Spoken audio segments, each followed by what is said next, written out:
Alderman Tindem. Here. Alderman Grover. Alderman Burris. Here. Alderman Fisk. Here. Alderman John Batiste. Here. Alderman Nguyen. Here. Alderman Holmes. Here. Got 7.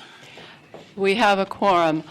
Alderman Rainey will be here shortly, and Alderman Wilson had a death in the family and is flying in, dependent on weather, will be here shortly. First on the agenda is public comment, and if each person takes 2 minutes and 45 seconds, we'll get through in 45 minutes. Please come up and give your name and address. And I'm going to call the first 4 speakers: David Cook, Gail Bush, Alyssa Cornyn, and Leela Cornyn.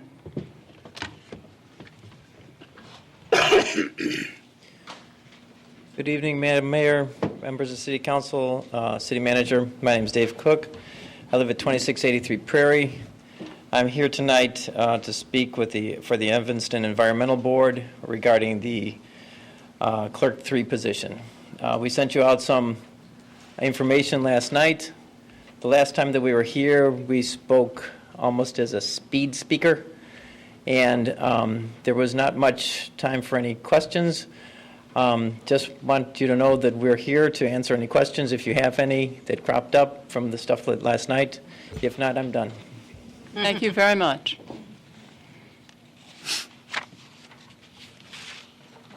Gail Bush. Mayor, Oh, there you are. is this all right? Sneak it up on me. All right. Mayor Tisdall, members of the City Council, and City Management. My name is Gail Bush. I've lived at 1415 Wesley in the 4th Ward for the past 30 years. I am a proud member of the Evanston Public Library Board of Trustees, and I currently serve the statewide library community as the president of the Illinois Library Association.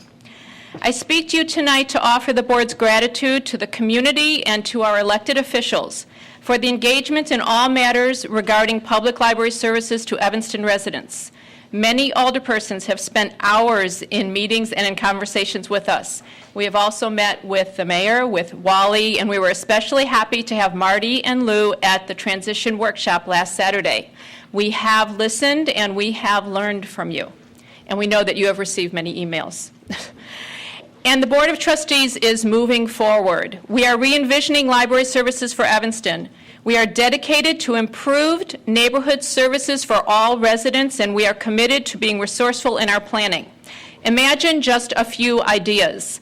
Serving our college, career, and job seekers with robust instruction, resources, and community-wide programs. Serving our senior citizens with content-driven series of programs and meeting areas, strengthening English language learning opportunities for parents and preschoolers, and planning intergenerational emerging technologies play dates in library digital playgrounds, all in partnership with our schools, literacy, and business and community agencies. We are ready to move forward, to be fiscally responsible while being responsive and visionary in serving our community's library needs. We serve together as a strong, hardworking, respectful board, and we appreciate each of the diverse perspectives that we share. We do not always agree with each other, but we all support the consensus. The vision that we do share is defined by autonomous but responsible authority that follows state statutes by, quote, rendering the use of the library of the greatest benefit to the greatest number of residents and taxpayers, close quote. In closing, on behalf of the 2010 Evanston Public Library Board of Trustees, I would like to thank you for your service to every Evanstonian, because that is our commonality. The City Council, the City Government, and the City Library serve every Evanstonian. Thank you.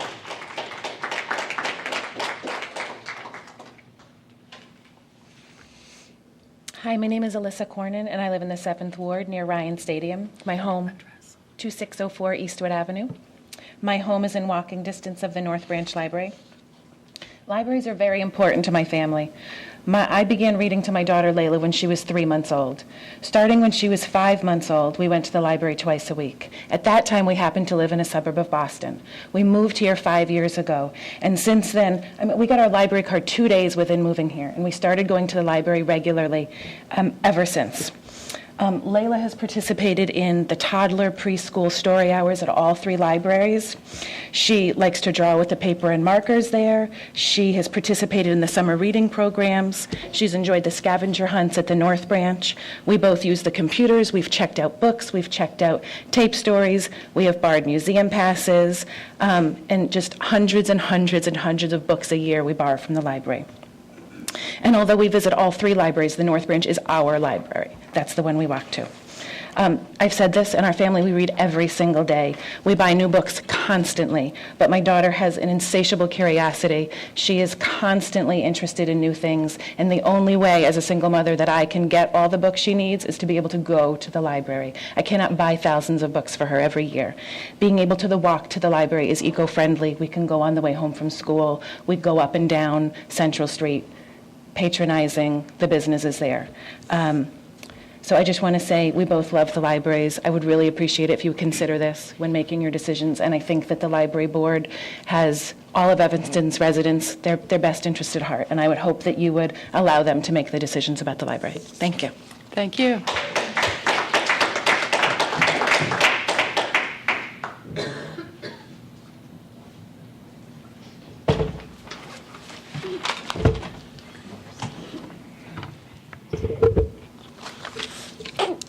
Hello, my name is Layla. I am a first grader at Kingsley Elementary School. I am here tonight in support of the Evanston Public Library branches. Libraries are very important because you can read there. At the North Branch, they have paper and markers so you can practice drawing and writing. This summer, I participated in a summer reading program. I walked to the North Branch twice a week to get new books and report on what I had read that week. Every librarian is very nice. They give you bookmarks and help you find good books to read. They even have a scavenger hunt. You win prizes. The library's fun no matter what. It is cool in the summer because of the air conditioning and warm in the winter. It is a fun place to relax and read. One of my favorite books when I was 5 years old was The Lorax by Dr. Seuss. I read it over and over again. One of the lines the Lorax says, "I speak for the trees because the trees have no tongues." The libraries are needed. They are very valuable places. Please consider the children of Evanston when you're making decisions about the branches. Layla. Thank you.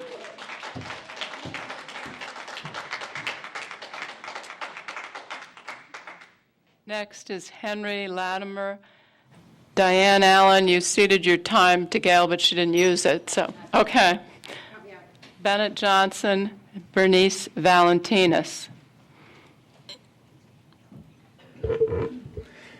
Madam Mayor, distinguished council members, I'm Henry Latimer. I live at 2322 Isabella Street. I'm here in support of the 2 current and hopefully 1 future branch library.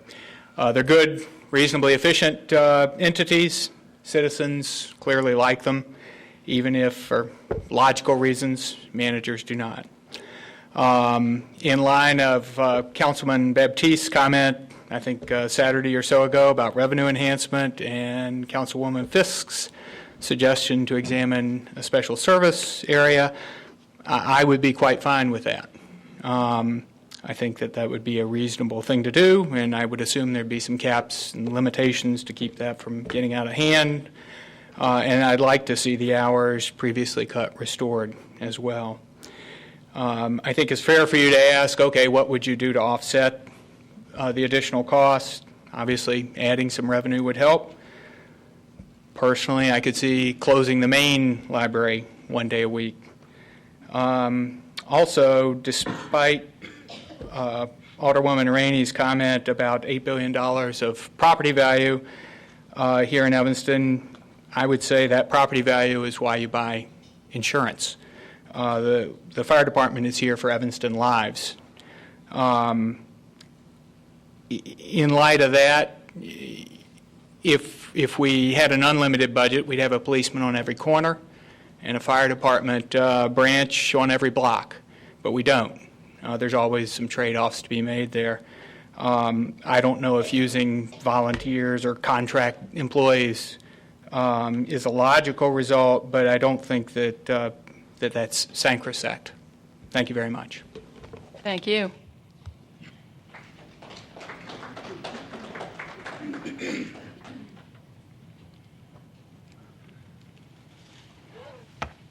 Madam Mayor, City Manager, members of the City Council, my name is Bennett Johnson. However, I am somewhat intimidated by the new Cicero of Evanston, Layla. One of the things that you learn in working in legislative bodies that when a sterling speaker gets up, you kind of shut up and go hide. But I do want to say I want to appeal to reason, actually. I want to make it clear what my background is in order to make this statement. I was the regional director of the Office of Minority Business Enterprise for the Department of Commerce. I ran a private program called Talent Assistance Program that got millions of dollars to minority businesses back in the early 70s, late 60s. I worked with Governor Walker, and I was in charge of the Program Planning and Development Division, where we actually worked on the state budget for 10 years out. So I'm familiar with budgets and how they're used and so forth.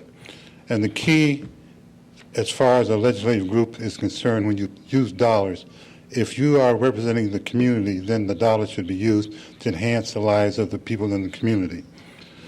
As a consequence, when you talk about 311 and spend $700,000, $800,000 on calls that could be used in other ways, a technique, a process that could be used, that could be dispensed with, or certainly delayed, and then dispensed with and destroy or eliminate libraries, that to me is a wrong priority. The most important thing, as we saw in our young child, that the development of the mind, the development of the human being is what makes the city strong, what makes everyone strong. Knowledge, books, that's where we gain knowledge. I'm a bibliophile, I'll admit it, but that's irrelevant. The facts are clear. If we want to change our city, we can't do it with telephones. We can do it with books. And so I think it's critical that your reason should be and your priority should be, not mine, yours, you're the ones that have the power, to make sure that our community is stronger and have more children like Layla, the new Cicero of Evanston. Thank you. Thank you.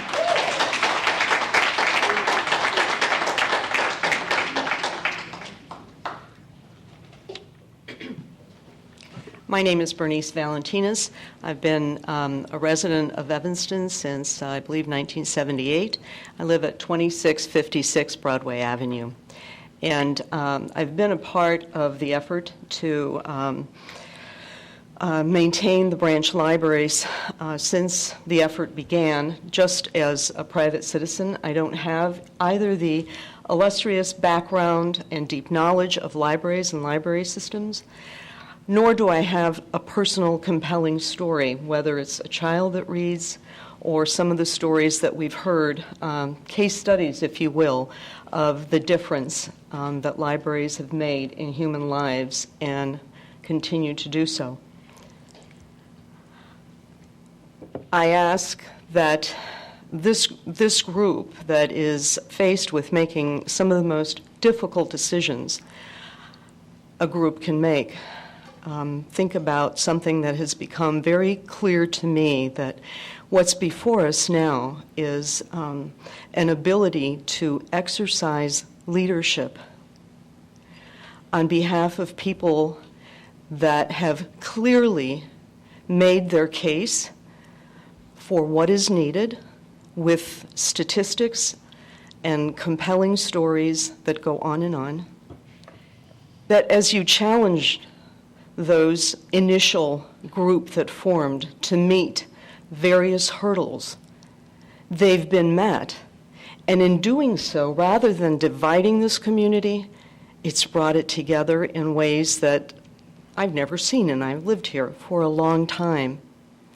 However the decision you make goes forward, this movement, this effort has brought to fruition something incredible, which is the library board that is able to take into its hands and plan for the needs of the citizens.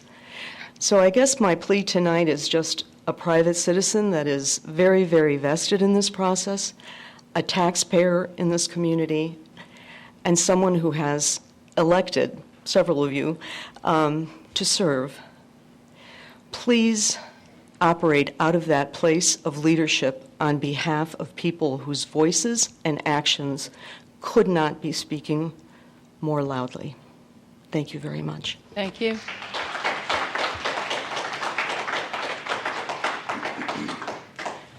Next is Frances Seidman, Mimi Peterson, and Virginia Mann.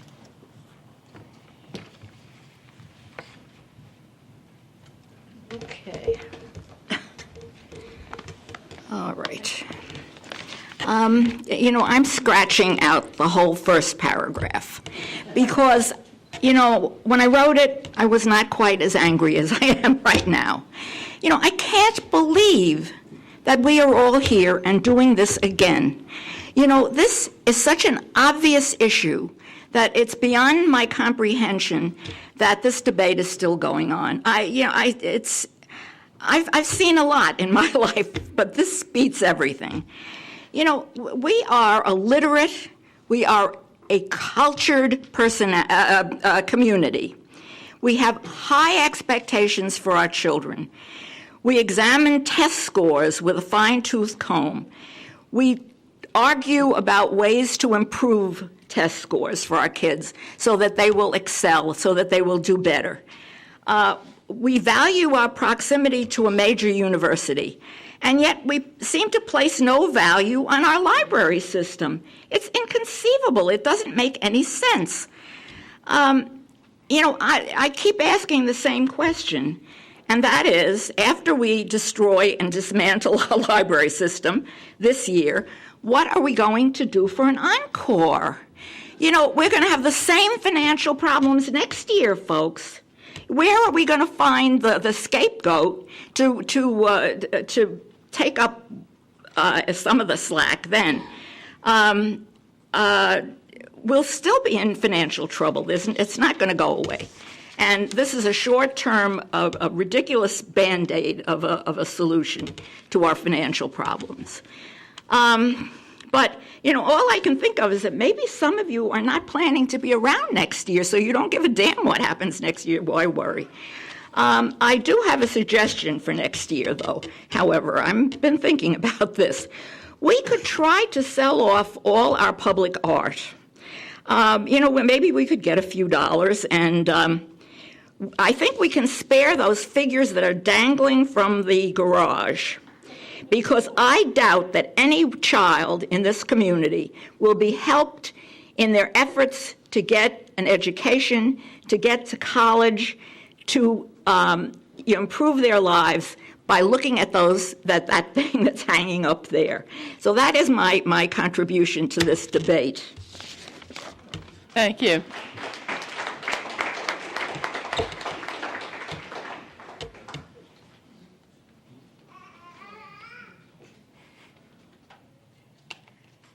Hi, I'm Mimi Peterson. My address is 748 Wesley in Evanston.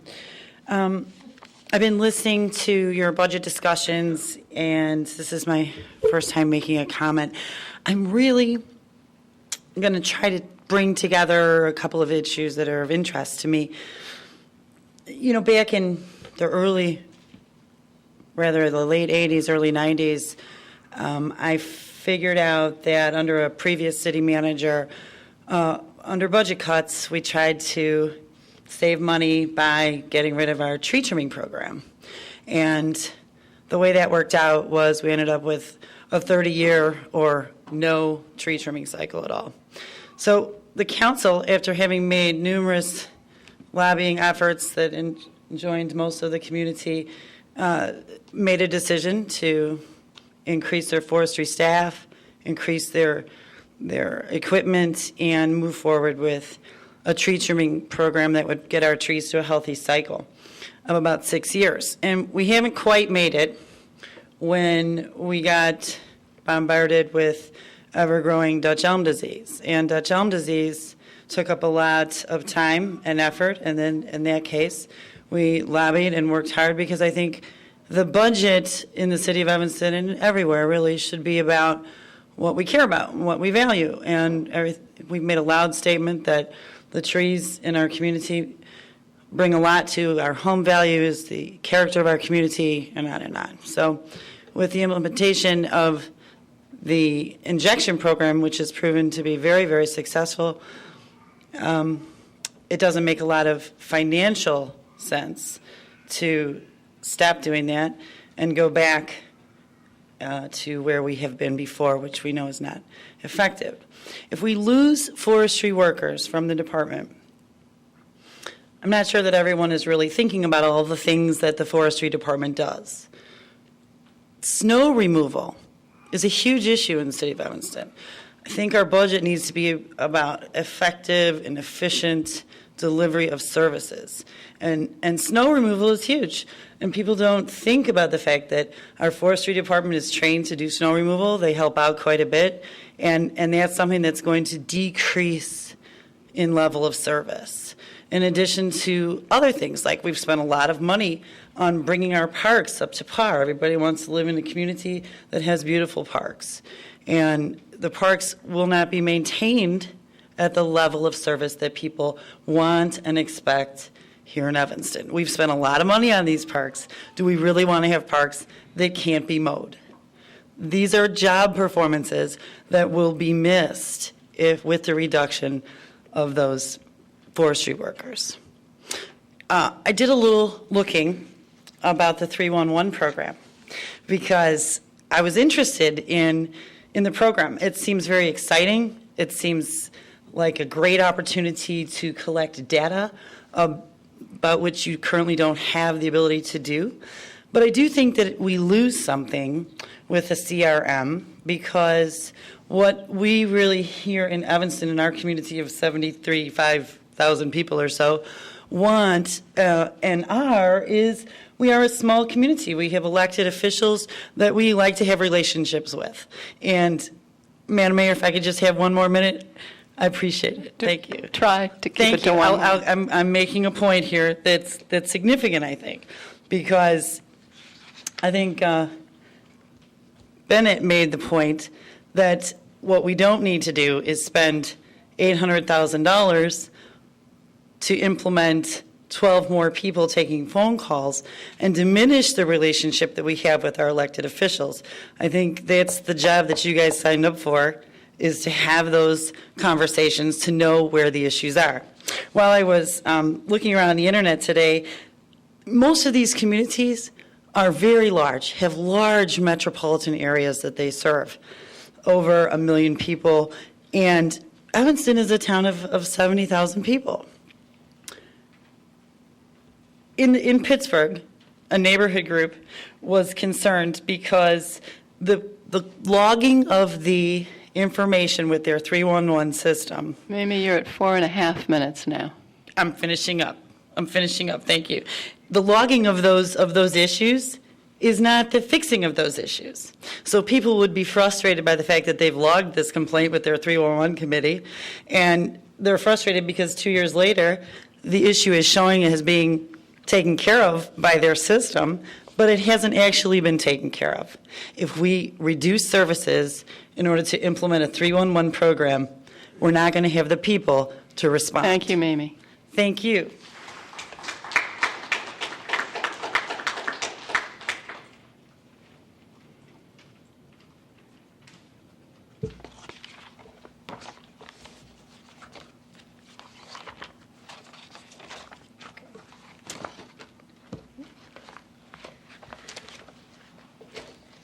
Sorry, just lost my page. Okay. Virginia Mann, 3004 Normandy Place. Peterson and I formed To Rescue Evanston Elms, or TREE, we had maybe a dozen people from different parts of the community, different backgrounds, most of whom I'd never met before, but some of whom I'd read about often in the newspapers. We all had the same passion for trees and wanted to see what we could do to save our beloved elm trees. Soon after the formation of TREE, the city of Evanston began losing hundreds of elm trees each year, and the membership and participation in TREE grew exponentially. We had hundreds of members who joined together to form neighborhood groups to raise funds and inject the trees in their community. We had many others make signs that you'll recall seen around town, such as Save Our Elms or Don't Leave Me to Die. Others still took green ribbons and tied them around the trees on our main street so that people would recognize what was at stake. Thousands, literally thousands, signed petitions that were presented to this council. And on the night that it came up for a vote as to whether or not the city would adopt an injection program for every elm tree in town, we had about 500 people fill this council chamber and the hallways going out of here to show their support for saving Evanston's beloved elm trees, for injecting every single one of them. And that night, as those of you who were here then will recall, the council voted to do just that. They voted to inject every elm tree in this city. Many of those council members are no longer serving. In fact, there's only 3 of you left in your positions that you were in when the original vote was taken. I'm asking you tonight, now that you've seen the statistics, that you've seen the facts, that you've seen that this is an environmentally and fiscally responsible thing to do, and an amazingly effective program, that you take up the cause with us and finally implement what the council promised the people of Evanston more than 6 years ago, and that is to inject every elm tree in town. As a previous speaker said so eloquently when she quoted Dr. Seuss, I don't speak for the trees I speak for the trees because they don't have tongues. I hope that each of you will speak for the trees during this budget process. Thank you. Thank you.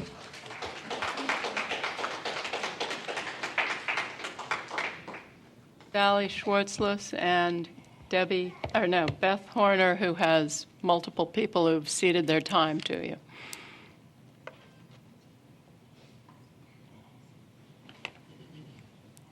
Sally, are you here somewhere? There.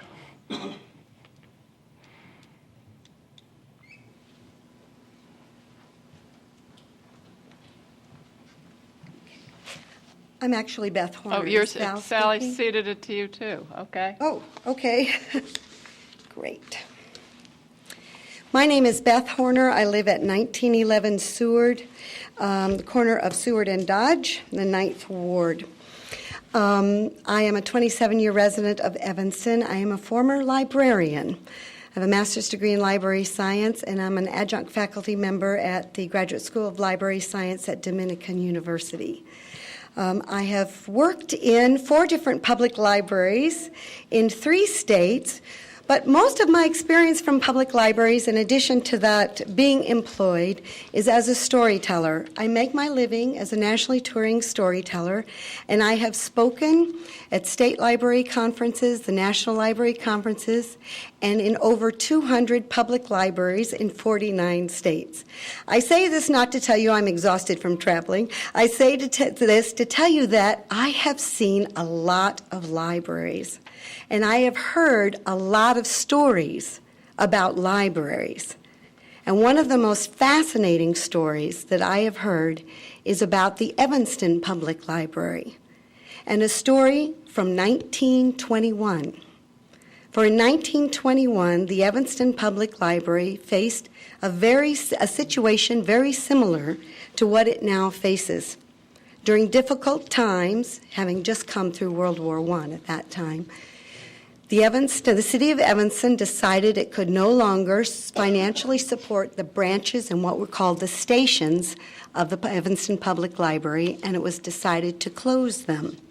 This is the story of what happened as it was written and published in the Library Journal a professional magazine journal which still exists to this day, on June 15th, 1921, written by Ida Fay Wright, then librarian of the Evanston Public Library, and titled How a Community Met a Library Deficit. It began. Ida began.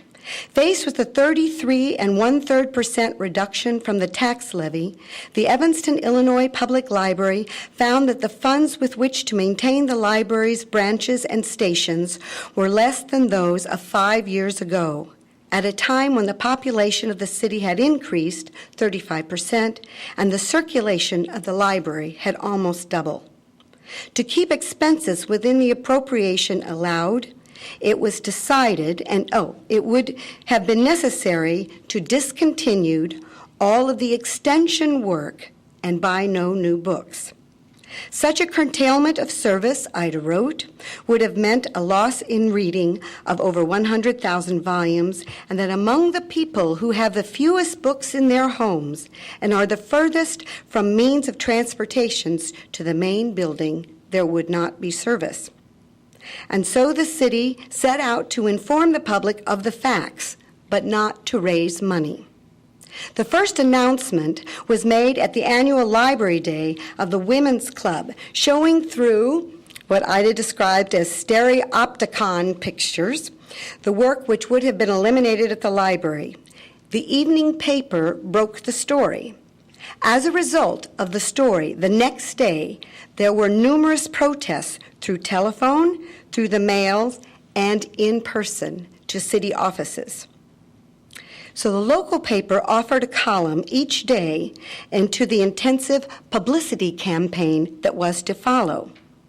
The Congregational Church, which had a discussion of current events, completely canceled the program that it had decided to have and instead invited the president of the board and the librarian to present the, quote, library situation. The opinion of those listening to the, quote, library situation at that meeting was that the curtailment of service in the branches and the stations would be a serious detriment to Evanston as a whole, to the city as it was designed, and it must not be permitted. And so it was voted that a citizens group would be formed and funds would be raised. Because it was shortly following World War I, a wartime plan, as Ida wrote, a wartime plan of organization was used in the gathering together of citizens. Over 40 organizations were contacted and asked to respond and to come to a meeting. There, the president of the board spoke, the mayor spoke, and the city treasurer spoke about the, quote, library situation. Facts that were brought out that should remedial legislation be passed at the 1921 session of the Illinois legislature, it could not become effective in producing revenue until 1923. Therefore, there would be a 2-year lag in receiving the funds that were necessary to run the library branches and stations. They would need to raise $20,000, $10,000 for each year. The pastors of 7 churches of various denominations took a significant part in guiding this meeting and bringing the discussion to a climax. And the first offer of money was made that night. It was made by the rector of the Episcopal Church located in the heart of the district served by the South Branch. His parish guaranteed the rent of the store in which the South Branch was located. Pledges of support came in from other organizations. The Women's Club, the Boys and Girls Scouts, the Evanston Commercial Association, the Evanston Dental Society, and the Northwestern Society for Music. And so the library board decided to put together a committee to raise funds. And over the next 10 days, members of this committee met with various organizations, bringing together what was necessary. And the legal member, or as Ida wrote, the lawyer member of the board assisted in drafting legislative measures, and the citizens, through letters and interviews, made known to the legislatures the needs for remedial legislation and an increase in the tax rate. Ida went on to then say, the Evanston Central Association stepped up. it decided to organize a campaign fund, a campaign drive. It stated that it would donate, or it would underwrite for the library $20,000 for the 2 years. Right away, it would do that, and then that the money would be raised through a public campaign. The Commercial Association took out an ad in the newspaper, a full-page advertisement, "Help the Library." It said, quote, "Every organization, club, lodge, association, or group of citizens of whatever nature is asked to send an officer and 4 other members to a meeting at the North Shore Hotel." And what a meeting it was. Over 100 people attended. The presiding officer, the rector of St. Luke's Church, a distinguished orator, according to Ida, carried the program through. 4 members from each of 40 organizations were there. A large precinct map was drawn up. Large precinct map of Evanston showed the territory that was to be covered. For what they were going to begin, a house-to-house canvass. And they said, $5 from each family for each year. That was their goal. The precincts were often auctioned off to the different organizations, and they were quickly divided up, and they went household to household, collecting over $9,000 and pledges for the next year for over $3,000. And then, for those who were not able, those households not able to give $5 for each year, they set up a series of entertainment. Various kind, parties, movies, the Washington School Group, and the Swedish group gave a party each week, the Polish Falcons a dance, the teachers a children's entertainment, and the Mothers Club stereoptic pictures of the work of the library as a whole. The library, our treasure, is in a, quote, situation. Well, it went on. Over the year, the local paper, during the next 2 months, the local paper, from the first announcement of the library situation to the completion of the house-to-house canvass, the local paper, the Evanston News Index, gave a total of 68 full columns of space to the campaign. The front page had featured stories featuring why the library was such a practical place for the city to put its money. Workman finds at library ways to build house, one newspaper article said. Workman must have his tools, so must a community. The library is one of those tools. A point of interest, one article pointed out, a point of interest to the businessman was the fact that the cost of the maintenance of library extension service is not as great as the amount of car fare from the patrons that the patrons would have to expend to secure books from the main library, to say nothing of the time that they would have to extend. Another selling point was that the 40% of the population were registered card holders. The spirit of this community throughout and since the campaign, Ida wrote, toward the library is a tribute to the library board of directors, to the librarian, and to the citizens of Evanston. Now, through this campaign, having raised $20,000 to make it over the rough spot. She described it a little differently, but I will say rough spot. Not only do people think library first whenever they're in need of assistance, but they also think of the library when they have donations to give. Our library is a treasure. In 1921, the citizens raised $20,000 to get the library over a rough spot and to keep the branches and the stations running. Because they knew, as we know now, that we have not decided, the citizens of Evanston, to live in a big city. We have not decided to live in the suburbs of Schaumburg or Naperville. We have decided to live in Evanston, which is a city of neighborhoods, where we can walk down the street and get the library service that we need, knowing that our branches are a treasure. In 1921, the citizens raised $20,000 to say to the city government, "We need our branches."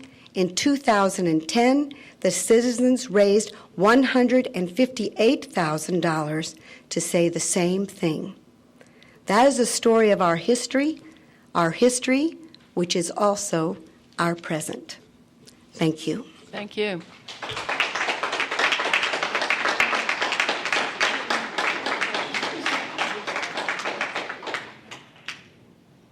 That concludes public comment.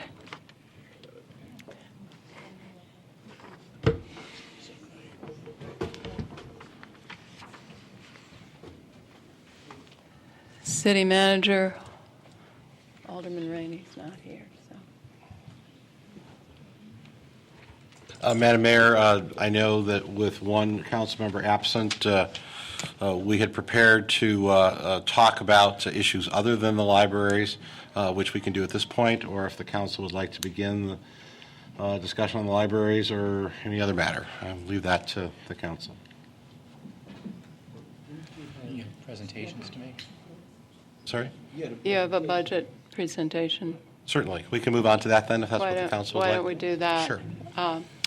If we could bring that up on the screen, we also have hard copies we can pass out. Easy presentation to me.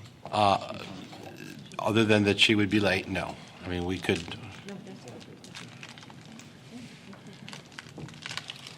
Madam Mayor, members of the council, at the end of your meeting Monday evening, had indicated that we would go back and take the comments of the council on all matters, save the library, and attempt to come to a solution.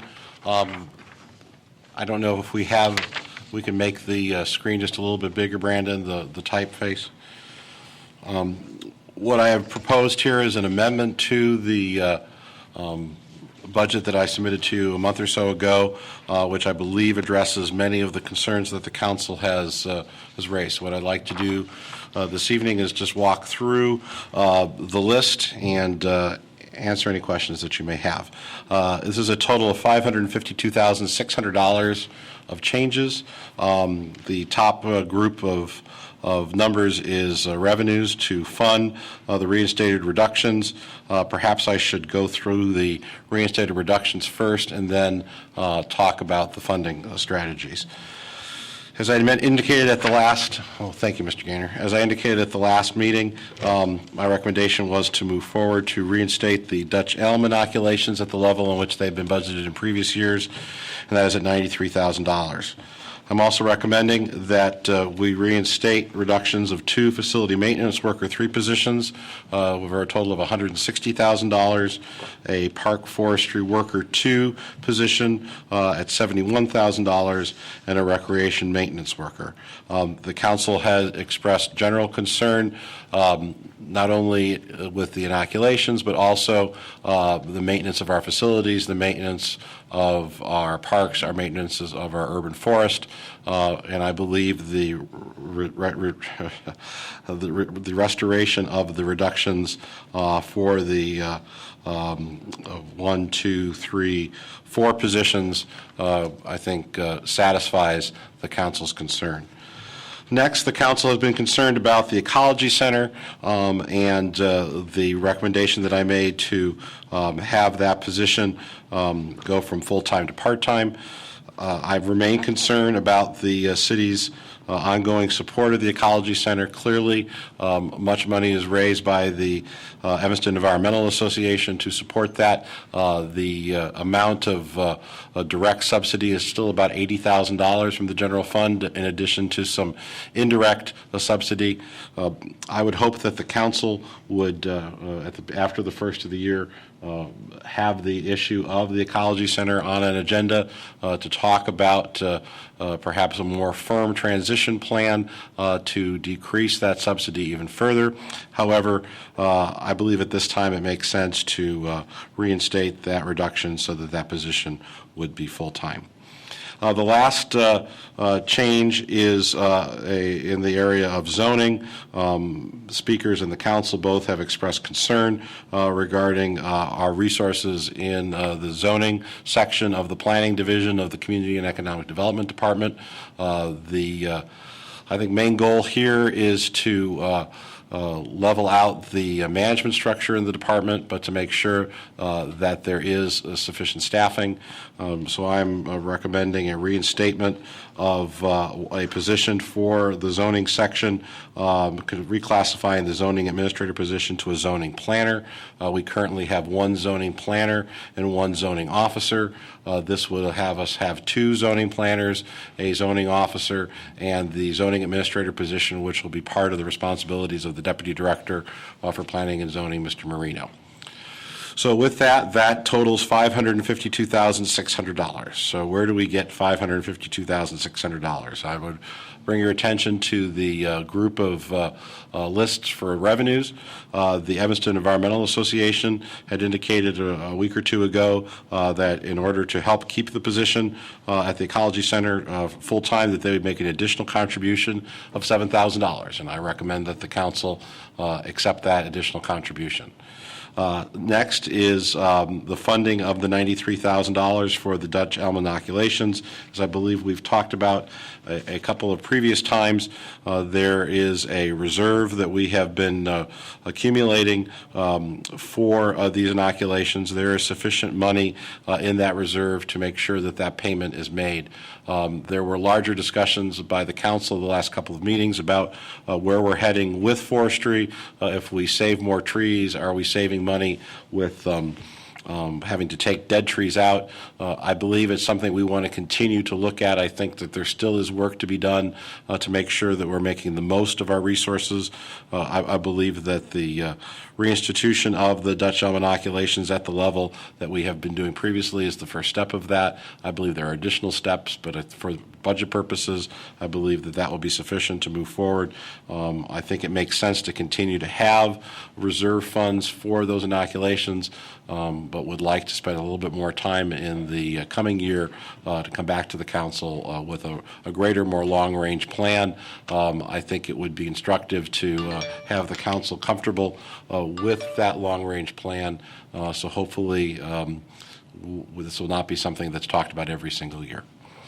The area of 311, the council had a good discussion about that at your last meeting on Monday evening. I'm recommending that we reduce the 311 program to reduce the number of hours that 311 would operate from 7 a.m. to 7 p.m. 7 days a week. That is a reduction in cost of $96,333.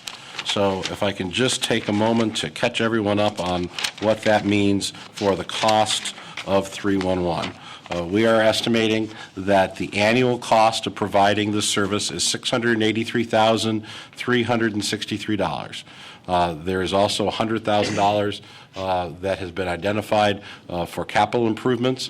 That $100,000 is for electrical improvements at the police department that are needed and have been delayed. It is for heating, ventilation, and air conditioning improvements at the police department, which have been delayed, and the moving of a wall in order to satisfy the space needs of the phone center. But the annual costs are $683,363. Of that, positions have been reorganized that currently take calls and service requests from residents. That is $231,200. So that then takes the cost of 311 to $452,163 of new money. If you take away $96,333, then you are in the $340,000 range. I think, based on the council's discussion, that this is an appropriate expenditure, and the reduction of $96,333, I think, is appropriate as we move forward with an overall budget solution. Next, there's a correction that needs to be made in the health department budget. $137,000 was inappropriately budgeted, mostly in error, but that is real money, and would put that toward the $552,600 solution. With the proposed budget that we have provided you, there was a surplus of $76,767, which was not allocated, and so would propose that that money be put forward here in order to balance the $552,600. Below the line, there was a line to transfer from our internal fund that we have accumulated over many years for the IMRF. This was something that was established many years ago to help smooth costs. We believe that that fund is sufficient, that we could be paying out $100,000 annually from that fund for some time. So this would not be a one-time payment, but would be an ongoing payment. Next, in order to help us get to the number we need to get to, I'm recommending that only 1% of the 5% director pay cut be reestablished. There was 2% in the proposed budget. I'm proposing that that be reduced to 1%. And then finally, the 2% COLA for non-union personnel would propose that that also be deferred until April 1st, 2011, for a savings of $27,500. So, Madam Mayor, members of the council, I believe that this covers many of the issues that the council has been concerned about, reinstating positions and programs that you felt were important, and I believe that the revenue mix makes sense. Be happy to answer any questions. Alderman Rainey. I apologize for my tardiness, but I had an obligation that I could not miss. I just wanted to say, City Manager, that I have been listening, and that as the longest-serving member of the council, I am moved to tell you that I have never had a manager listen so intently and so sincerely to the concerns of this council, of a council. So I am extremely impressed, and I'm willing to support the budget as you're presenting it to us now. And I appreciate it. It is just, I'm almost speechless by your response, and I appreciate it very much. Alderman Holmes.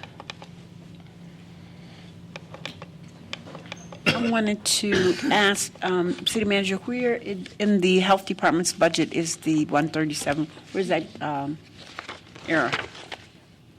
Joellen Daly, the queen of the Health Department budget, will be happy to answer that question for you. Joellen Earl, Director of Administrative Joellen Earl. Services. It's okay. Mr. Earl, I apologize. Yes, when the Health Department budget was put together, there was an amount of money allocated for the community purchase of services. And at the time, it was put in as a placeholder because we didn't know if the township was able to come forward and provide any funding. When we went to print with the budget, there was a zero commitment from the township. And we went back and forth on the recommendation for the funding. Subsequent to the proposed budget being released, the township has committed to close to $100,000 to help fund the community purchase of service. So essentially what ends up happening is we're able to level fund the community purchase of service with the help of the township at the current year's level. Therefore, the money in the budget that was put in as a placeholder can be reduced by that amount, and the level funding is still there. Okay, so if I'm looking at page 85 in the budget, under community purchase services, that would now reduce from the 385 down by 137. Is that, just so I'm following, I just want to make sure.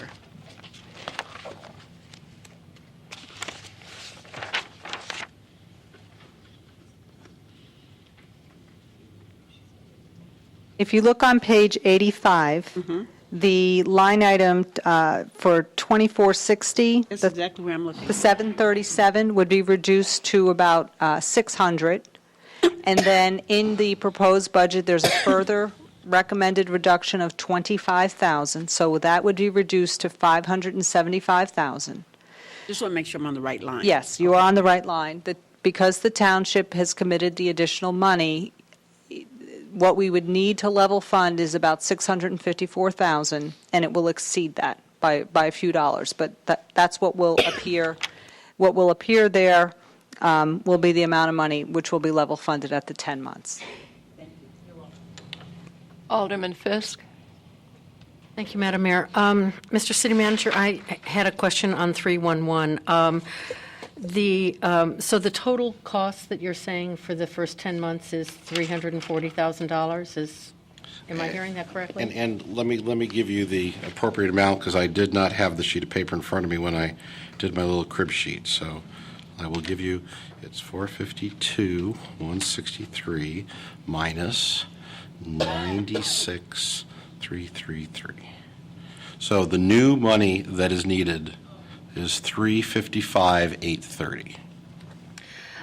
Can you tell me how much, what the expenditure would be for year 2 and year 3? Which Well, would be full 12 months, right? The 683 number minus the 96, 333, and then that would have to be annualized out for 2 additional months. If you'd like, I can give you a more precise number, or I can try to figure it out quickly. Just roughly. So 683, 363. Again, when I've tried to make the point of that the 231, 200 are positions that were already, but putting that aside, the 683, 363 minus the 96, 333, that's 587,030 for 10 months. So in order to get a 12, I divide that by 10. Math with Walding on television, everybody. Isn't this great? 58,703 times 12 would be 704,436. Okay. And I put a big asterisk next to that number based on how I just did it. But I think that's a very good approximation. Okay, so for the first 10 months plus the first year, we're roughly at $1 million, and then $700,000 the year after, and year after, and year after. Again, and Alderman Fisk, I think one of the things I want to make sure we do with the council, because it's mostly staff-driven. So if, for example, we're open 7 days a week right now, if the council agrees with this proposal, if we find out that we're not getting the calls on that 12-hour-a-day time frame on the weekends, which, I mean, we don't really know at this point, but we would come back to the council and perhaps change the hours. I mean, I think we want to be smart about this, and if people are calling, we want to be there to make sure we're processing their requests. If people aren't calling, I think we have to balance, having the people that are waiting for a call. That's not, if there's a particular time of day, if we're too earlier, I mean, I think we'll know as we go on. So that number would not be static. It would be something that would be reviewed by the council annually. Okay, I'm struggling with this because it is a very expensive program. I'm not sure we absolutely need it in these economic times.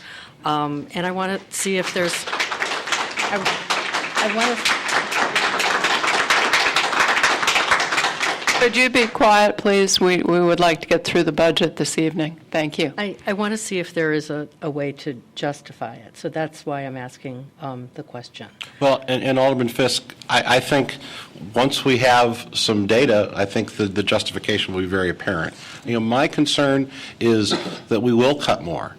And as we do cut more, we need to make sure that as people's needs, not only people who have access to computers, but all Evanston residents, as they need things from us, we need to be able to provide them in the most efficient and effective way possible.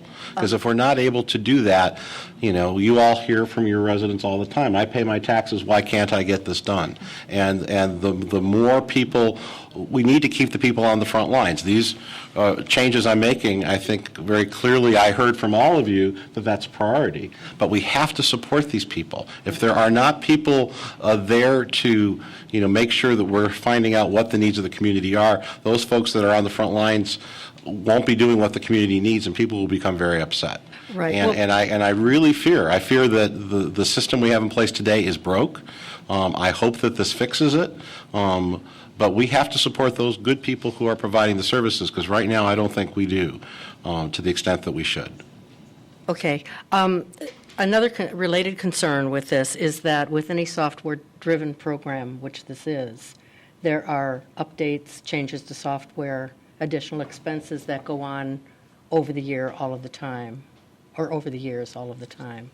And I worry about starting a program that we might not be able to pay for going on. I actually think we deliver services very well. And as I've told you, I think that is one of your strengths that you've brought. I've been really surprised and frankly delighted about how easy it is to be responsive, at least to the residents in my ward that have concerns. And I find that working with city staff has been an extraordinarily valuable experience, and that with, I can't think of many exceptions, except recently with the garbage, where we didn't get the receptacles in place when we wanted to, but that wasn't our fault.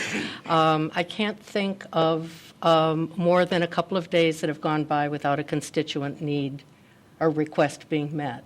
And that really is a huge thank you and a credit to you. I'm just worried about this money. I'm worried about starting a program. Frankly, I hear the concerns, but the concerns are mainly that a stoplight is out or that, how easy it would be just to phone. It's a lot of money for that. And I'm just wondering if we can't do it, at least for a while, more cheaply. Alderman Jean-Baptiste. Thank you, Mayor. Thank you. And Mr. City Manager, thank you for responding, except I didn't think that you heard everything that was being said. One of the issues that was brought to the floor very loudly was the issue of the inclusion specialists. When you summed up what you were going to do the other day, you indicated you listed this as one of the positions that you thought needed to be addressed. You talk about the 311, and again, I understand the rest of my colleagues who believe that accumulating complaints and not having enough staff to respond to the complaints is a good, logical thing to do, or reducing staff, creating more problems, and create a larger basket to receive complaints is a logical thing to do? I don't think so. I think that the 311 center that you want to establish, the old money that you had, and what's the total money that you that you have grasped that had already been committed? How much is it again? There was $231,000 worth of positions that have been reallocated from people who were already doing. 231? Excuse me? Only 231? That's correct. Plus with this now 96,333. Okay. And that 231 were 5 positions, right? Yes. 5 positions, and of course, Mr. McRae is here. Your director, that's you would be reallocating that individual's salary to work in the 311 center. That's correct. Is that correct? I really think that we've been inefficient because we've not had the kind of demand on those who are managing, who are responding to complaints, because a lot of complaints have come in, and what I hear from constituents who call and apologize to me about, well, I'm sorry, I'm calling you because I've called 4 times already. I don't know whether the new people you would have sitting there more efficiently taking complaints would translate, again, into greater response. And so that's where I think we need to be going. So if we anticipate more complaints from cuts, and therefore the way we deal with that is to get a more efficient process of receiving complaints, I just don't think that makes sense. I would support the reorganization of that $200 and some thousand plus the fact that you have a new director and whatever the software you want to invest, to use that fund to have people better organized to respond more quickly than they were doing before. but not to maintain the system as you indicated, as you're planning to do, which will now be more expensive with a 4-year budget than we've been looking at, because we've been looking at a 10-month budget. And I do not think that a system that is operating 12 hours a day and 7 days a week is what we need right now to answer complaints. So I think that we need to take a second look at it, a third look, or however many looks, to make sure that we are spending the money wisely. So if you would respond to the inclusion specialist issue and then to the 311, I'd appreciate it. Madam Mayor, members of the council, Alderman John Baptiste, the inclusion specialist, we have 3 positions in the city that provide ADA support. We did a brief survey of other jurisdictions around us. We could not find another city that had 1. The village of Skokie has the responsibilities of ADA split between their personnel director and their technical supervisor of the building and zoning department. In the village of Arlington Heights, ADA issues are coordinated by the Human Resources Department, building compliance by the Fire Safety and Inspection Supervisor. In the village of Schaumburg, the senior assistant to the village manager handles all issues. Employment issues are handled by the Human Resources Department, and building issues are handled by the Community Development Department. In the village of Oak Park, the Director of Building and Property Standards handles ADA compliance for his area and otherwise goes to the Human Resources Department. In the city of Champaign, ADA is done by the Public Works Department and Engineering. Open Meetings Act compliance is handled by the City Manager's Office. ADA compliance for building safety is handled by Plan Review. And in the city of Bloomington, they have an equal opportunity associate. Unfortunately, after 4 requests, we haven't been able to get a job description to know what's going on, how they handle that in Bloomington. We have 2 dedicated staff members. One dedicated staff member would be more than what's happening in these other communities. With 2 dedicated staff members focusing on providing direct service to our residents, I feel is sufficient. And again, in making final recommendations to the council, I did not believe I could justify the position continuing and having 3 positions dealing with ADA. And these positions, I understand one is in recreation. They're both in the Department of Parks, Recreation, and Community Services. And Mr. Gaynor's here and can we provided memos with details, but we can speak to more if you'd like. Regarding, would you like me to go on to 311? Go ahead. If all we were doing was taking messages from people, then I would agree with you 100%. But what we are doing is we are completely changing how we deal with our residents and how we provide information and service. We will be able to get information. We will be able to, if there's a service that's required, we will be able to get that information directly to the employee that does it. We've talked a little bit about trash issues. We've been getting calls into all different parts of the organization.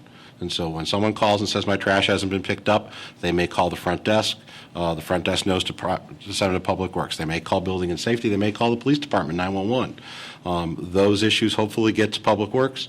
Public Works then makes a list of them, and then they go to the supervisor. There is no system currently in Public Works to automatically get those issues to the people. If there's something that you've all raised to us, it's usually to me or to Suzette Robinson, our Public Works Director, or to Pat Sheehan, our new Streets and Sand Superintendent, and then he's been going out. I mean, I think the best way to deal with issues, if we ever have issues with trash, is to have them come in centrally to one point and have that one point get them to the person that can make a difference. And that's not what we're doing. So I appreciate the nice comments of Alderman Fisk, and we do try, and we'll try regardless what we do with 311. We just don't do it efficiently. And I think, again, it's difficult with tight budget times to do this, but as your city manager, one of the things you asked me to do is to look down the road. And in my professional opinion, if we don't do a better job now and in the future of handling requests, being able to give people information about things, this software package we've talked about, we have spent the last 6 months gathering information. So the people who call, the person who answers that phone will have information about 600 different things that we do. It's not going to be a matter of I don't know let me transfer you. It'll be, here's an answer to your question. And I think the City of Evanston has very high customer service standards, should have very high customer service standards, and I think that this program with these adjustments makes sense for us. Yeah, I'm in response. I think that I don't see the justification for the addition of $600,000 additional dollars on a yearly basis to get us to move to a standard of service that we desire. And it's Not at this time. $355,000. Well, that's for your first 10 months, but plus you have the facilities, the capital development spent in the current expenditure, and then you have a 12-year budget that Alderman Fisk asked about that will then reflect close to $1 million of expenditure on a yearly basis. But that cost, those reductions, that 355 is gone forever. And so, yes, it's included now in this new budget, but it's not that we're going to add that money back in the future. I mean, the total cost is that 363. But again, we've reduced $231,000 and then now an additional $96,000. So those are expenses that are being folded into the program, but they're current costs of the City of Evanston. Yeah, I hear you. I disagree. Mayor, I do have a few other things, but I'll wait in case people wanted to weigh in on this discussion, or you want me to ask about my other matters. Well, it's really a general kind of concern about all of the revenue line items. I'm assuming that they are 10/12 of the year's budget. Because no, not necessarily, because well, we can go through them. The $7,000 is basically a one-time contribution. The transfer from the tree reserve covers that cost for the fiscal year. I don't know that we actually did a 12/12 number on that program. I think that, and Paul's saying no, so that's a 12/12 number. That's an annual number regardless of the 10-month budget. The 311 reduction we've talked about. The correction in the health budget. Is it a 10/12 or 12/12? It's a 10/12 number. The surplus is a one number, so it would be a 12/12 number. The transfer from IMRF is a fixed number, so that would be 12/12. The restore the 1% of the 5% director pay cut is a 10/12, and the defer the 2% COLA is a 10/12. Does that answer your question, Alderman? Well, thanks for this information. I have, some other questions as we get down the line. Okay. Alderman Rainey? On the inclusion specialist, I'm convinced that we can do it with the two that we have. I think Brian will be a great loss to the city, but the important issue is providing the service.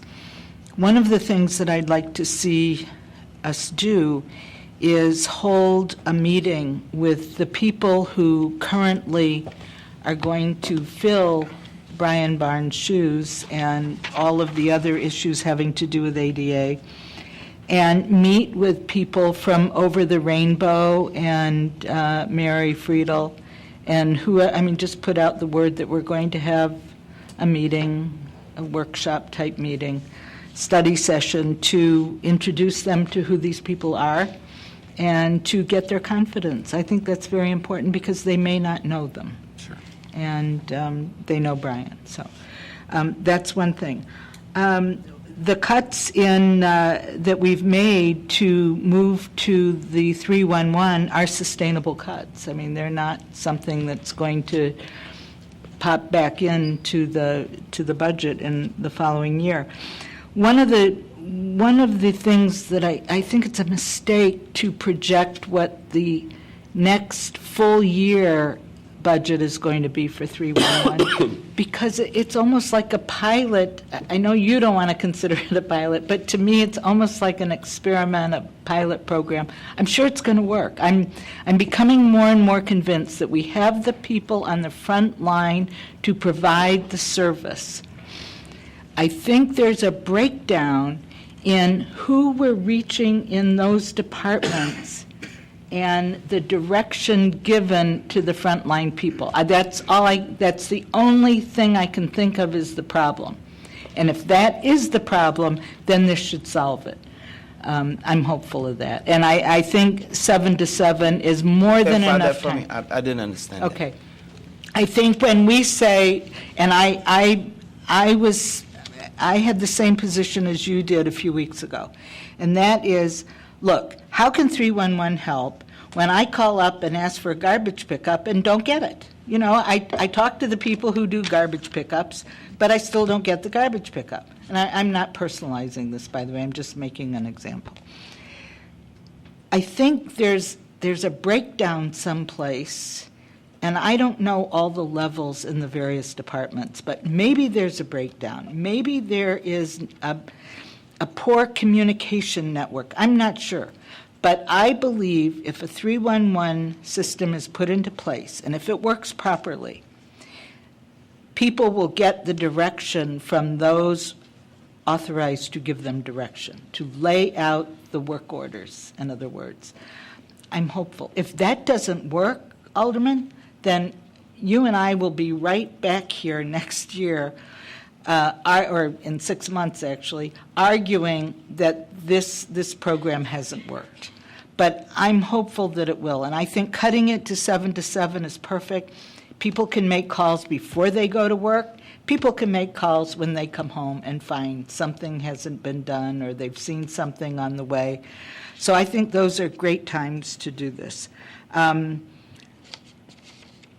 Another thing about the 311 is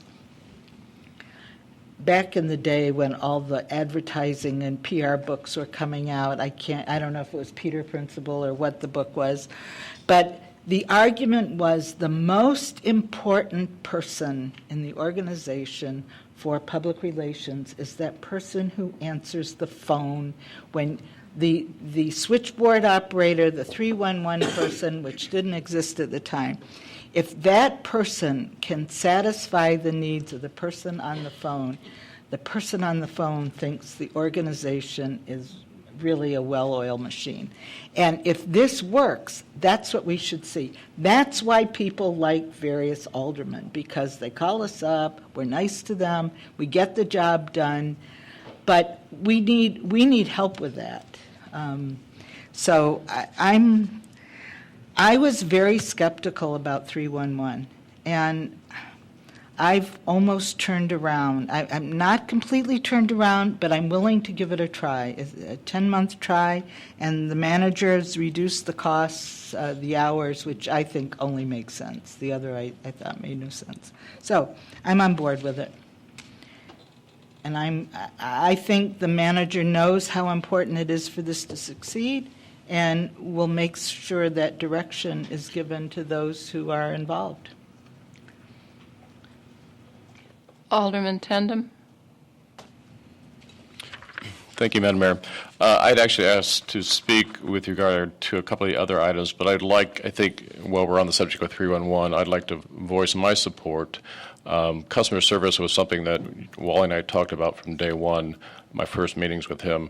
And I think in the 6th Ward, when we talk about the amount of tax we pay and the amount of services we expect, people do often express themselves by saying at least we should expect and get basic services. And I think this is the foundation of the 311 program. It only gets better from there. And I think it will certainly make us a much more responsive and more appreciated city. So I give you my support, and I'd like to address a couple other things later. Alderman Holmes. Just to follow up on the 311, of course, I'm a supporter of it. In 2005, coming from the league, that was one of the things that we were running on and hoping that we could get. So I support that. I do have one question, though, City Manager. Is the 7 to 7 in stone? Could it be an 8 to 8? And I just want the later hour because I get so many calls, and I'm personalizing it, but I think there are a lot of people who really do call later in the evening. And could it be 8 to 8 and rather than 7 to 7? We can talk about it later, but I would like for you to consider that. The other question that I have really has to do with, we sort of touched on it the other evening, in terms of forestry. Do we have time to find out, or do you know approximately what kind of savings there would be if this was outsourced? Madam Mayor, Alderman Holmes, we don't have, I think, good information before us today. As we talked about at the last meeting, I think there are opportunities for both outsourcing and insourcing. And I really would hope that with the budget settled, we get a couple extra months now at the beginning of the year, or you won't be doing budget because you'll have already done it, that perhaps we can talk more about forestry. And I've talked with Mr. Gaynor and Mr. D'Agostino, and I think that we're all in an agreement that a fresh look at the operation really from top to bottom makes sense, because I want to make sure that we spend the resources that we have in the most efficient, effective way possible. And I think there may be an opportunity, as we've talked about, to contract out portions of the work, and I want to explore that more finally with the council. But there's also lots of communities around us who may want the expertise of our employees, and if we are able to contract in service using our staff and make a certain amount of money off that endeavor, then we can put that money back into taking care of our tree needs in Evanston. So we're not really prepared to talk about it this evening, but I think we'll be happy to come back in January or February and have a larger discussion. Okay. And then lastly, I'd just like to echo what Alderman Rainey said in the beginning. I definitely do appreciate this. This is really like the hard work that went into bringing us this back. So thank you. Thank you. Alderman Burris? Can we go on to something else, or does anybody else have anything about 311? Okay, great. I have a couple questions. The first being, under the zoning planner, is the incumbent of that position then going from being a zoning administrator to being a zoning planner? And if that's an inappropriate question to ask, please say so. Madam Mayor, Alderman Burris, the zoning planner is an existing classification. It's a union classification. We would go through a recruitment. Okay. And anyone would be open to apply for that. Great. That was my first question. I have a couple more.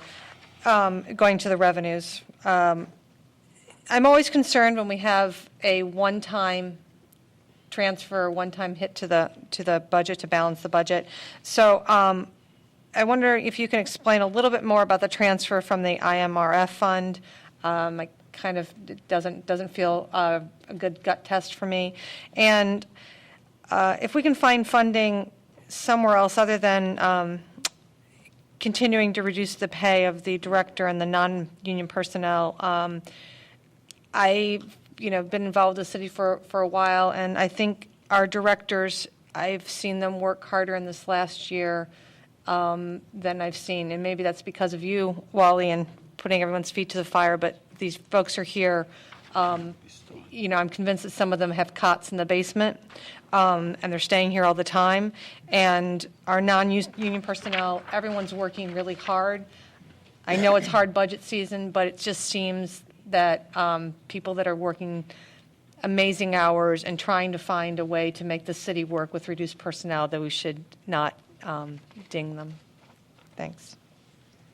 Thank you for the comments. I'll ask Marty Lyons to talk about the IMRF fund.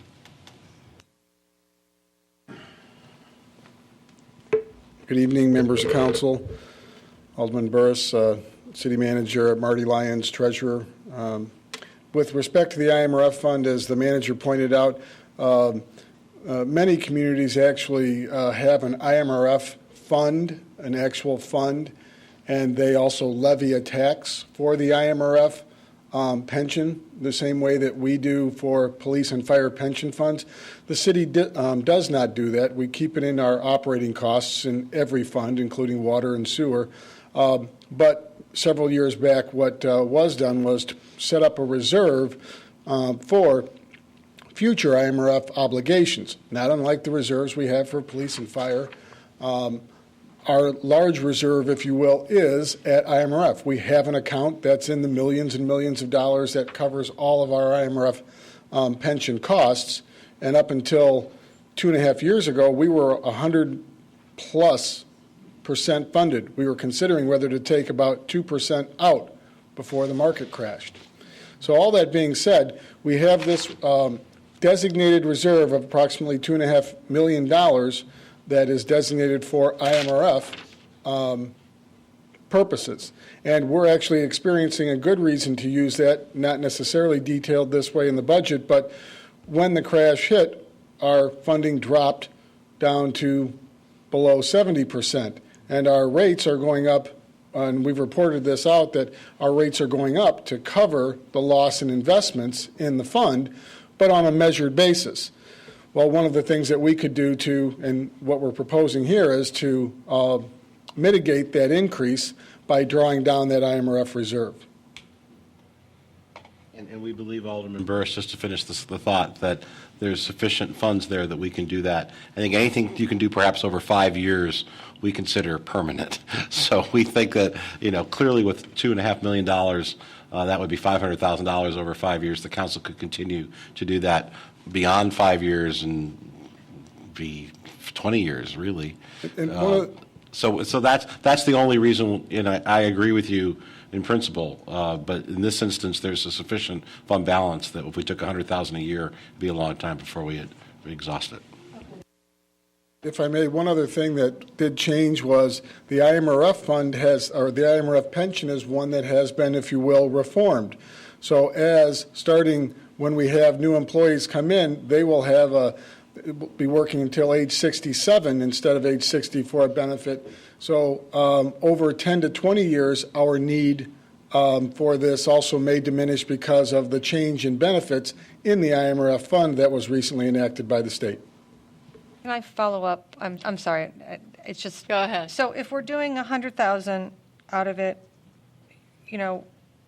why not the extra to restore the 15,000? No, what's the 4% that we're not? How much is the 4%? I'm sorry. We're only increasing 1%. What's the 4%? Oh, how much is the 4%? How much is the 4%, sorry, for the director pay cut? So we're.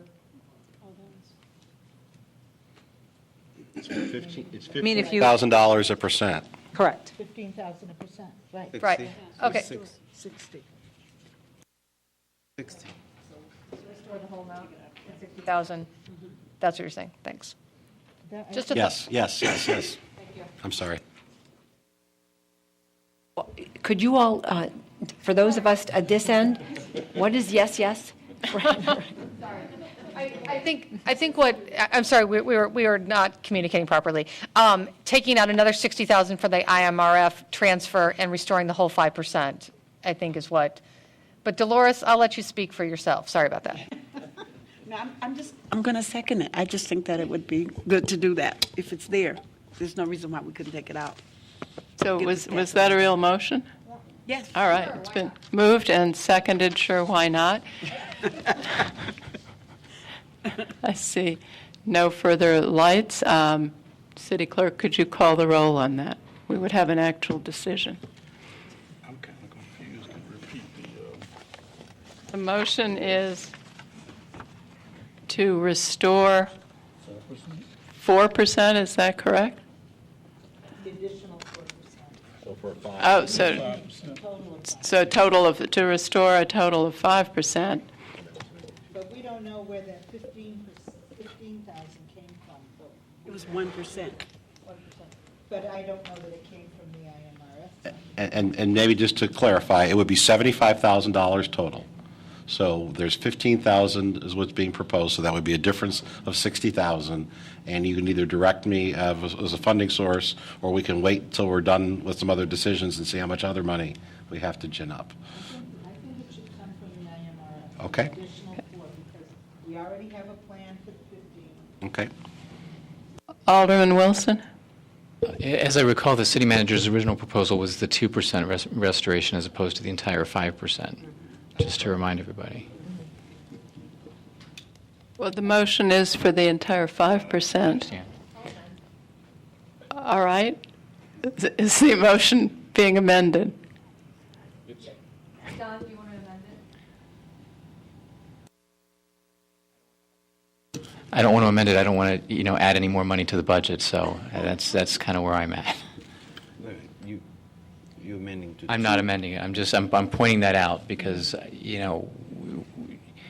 we don't have money to add, in my opinion. All right, leaving it as is, the motion is to restore the 5% to the directors. City Clerk? Alderman Tindem? No. Alderman Grover? No. Alderman Rainey? No. Alderman Burris? Aye. Alderman Fisk? No. Alderman John Batiste? No. Alderman Nguyen? Aye. Alderman Wilson? No. Alderman Holmes? Aye. Fails. It's 6-3. The motion fails 6-3. Alderman Rainey. I'd like to offer another amendment, and that is that we restore an additional 2% to the director's pay, totaling $30,000 from the IMRF fund only. That's the a motion. reserve fund. Yes, Is it there a is. second? Second. It's been moved and seconded to restore 2% to the director. For a total of 3, Alderman Rainey? Alderman Rainey. An additional 2%. An additional 2%, a total of 3%. But the 2% being from the IMRF reserve fund. Okay.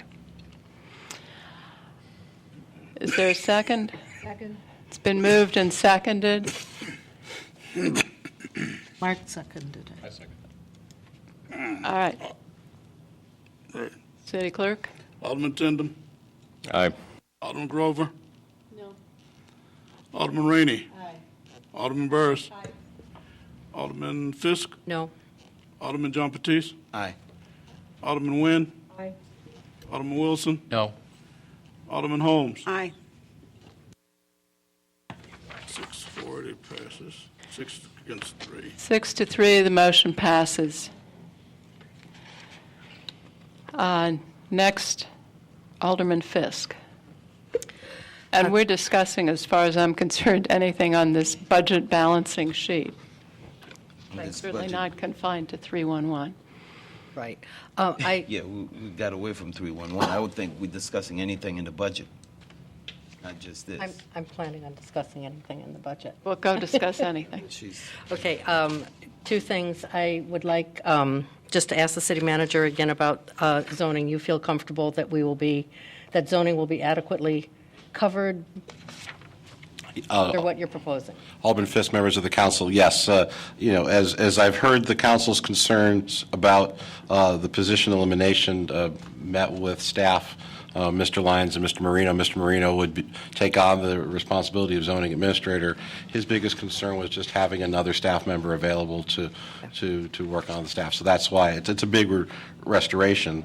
It's the second biggest after Dutch elm inoculation. But we want to make sure we have a proper staff, and under Mr. Marino's leadership, I believe we'll be fine. Okay. My second item is that I'd like to make a motion regarding the branch libraries. Is that all right? Go ahead. As you know, I'm very concerned about the loss of the branch libraries, especially as I consider them to be economic anchors for the neighborhood business districts in which they stand. I also believe that it can be improved, especially the South Branch, by moving the South Branch facility into the Main Street shopping area. On that basis, I would like to move that we fund the branches for the time being out of the Economic Development Fund and move toward creating 2 SSAs surrounding each branch that will fund those branches permanently. Second. Been moved and seconded. Alderman. Could you restate the motion? The motion is to fund both branch libraries for as long as it takes to create 2 SSAs that would fund them, and the funding But not to exceed 1 year. The funding would come from the Economic Development Committee because they are both economic engines for their communities. First, Alderman Tandem. Thank you, Madam Mayor. That was good timing. I had my line up for something else, but I'd certainly like to talk about this. This is a bit of a, not a total surprise, but something that certainly had been addressed by the Library Task Force and dismissed as not the best solution. It was not wrapped up in a discussion of economic development per se, but I think that I agree with I'm totally fine with the notion of taking the money from economic development to continue the keeping the branches open while it is all in discussion. And I certainly, while I don't support the concept of an SSA, I certainly am willing to listen to discussion. However, I think with regard to the North Branch, we have an established business district that is very successful. The North Branch is an economic engine. The business district is a revenue generator for the city. The price of property surrounding the Central Street Business District is appreciated by the fact that it is a very successful business area and has other amenities like the library as well. I do believe we have been paying essentially as an SSA in our property taxes that have increased and have maintained a very steady high level over the years because of some of the neighborhood amenities. So I don't know that it's really fair to create an SSA around a very successful existing business development that just happens to include a library. Alderman Wilson. I agree that we should not be trying to undertake the SSA model here. There are a number of reasons, including but not limited to the fact that I don't think that we have a lot of community support. In addition, if we are to develop other library facilities, which is certainly in the works with regard to the Robert Crown Center, there's the intention to include a library facility in that building as well. I don't know that we can really tie the libraries into any set areas, and it's just going to continue to be a moving target over the years and in the future. So I very strongly do not support the SSA model, and I think maybe what we ought to do is cover that ground before we get to the other issues. But that, to me, is a point that we really shouldn't travel down, or a path we shouldn't travel down. Alderman Grover.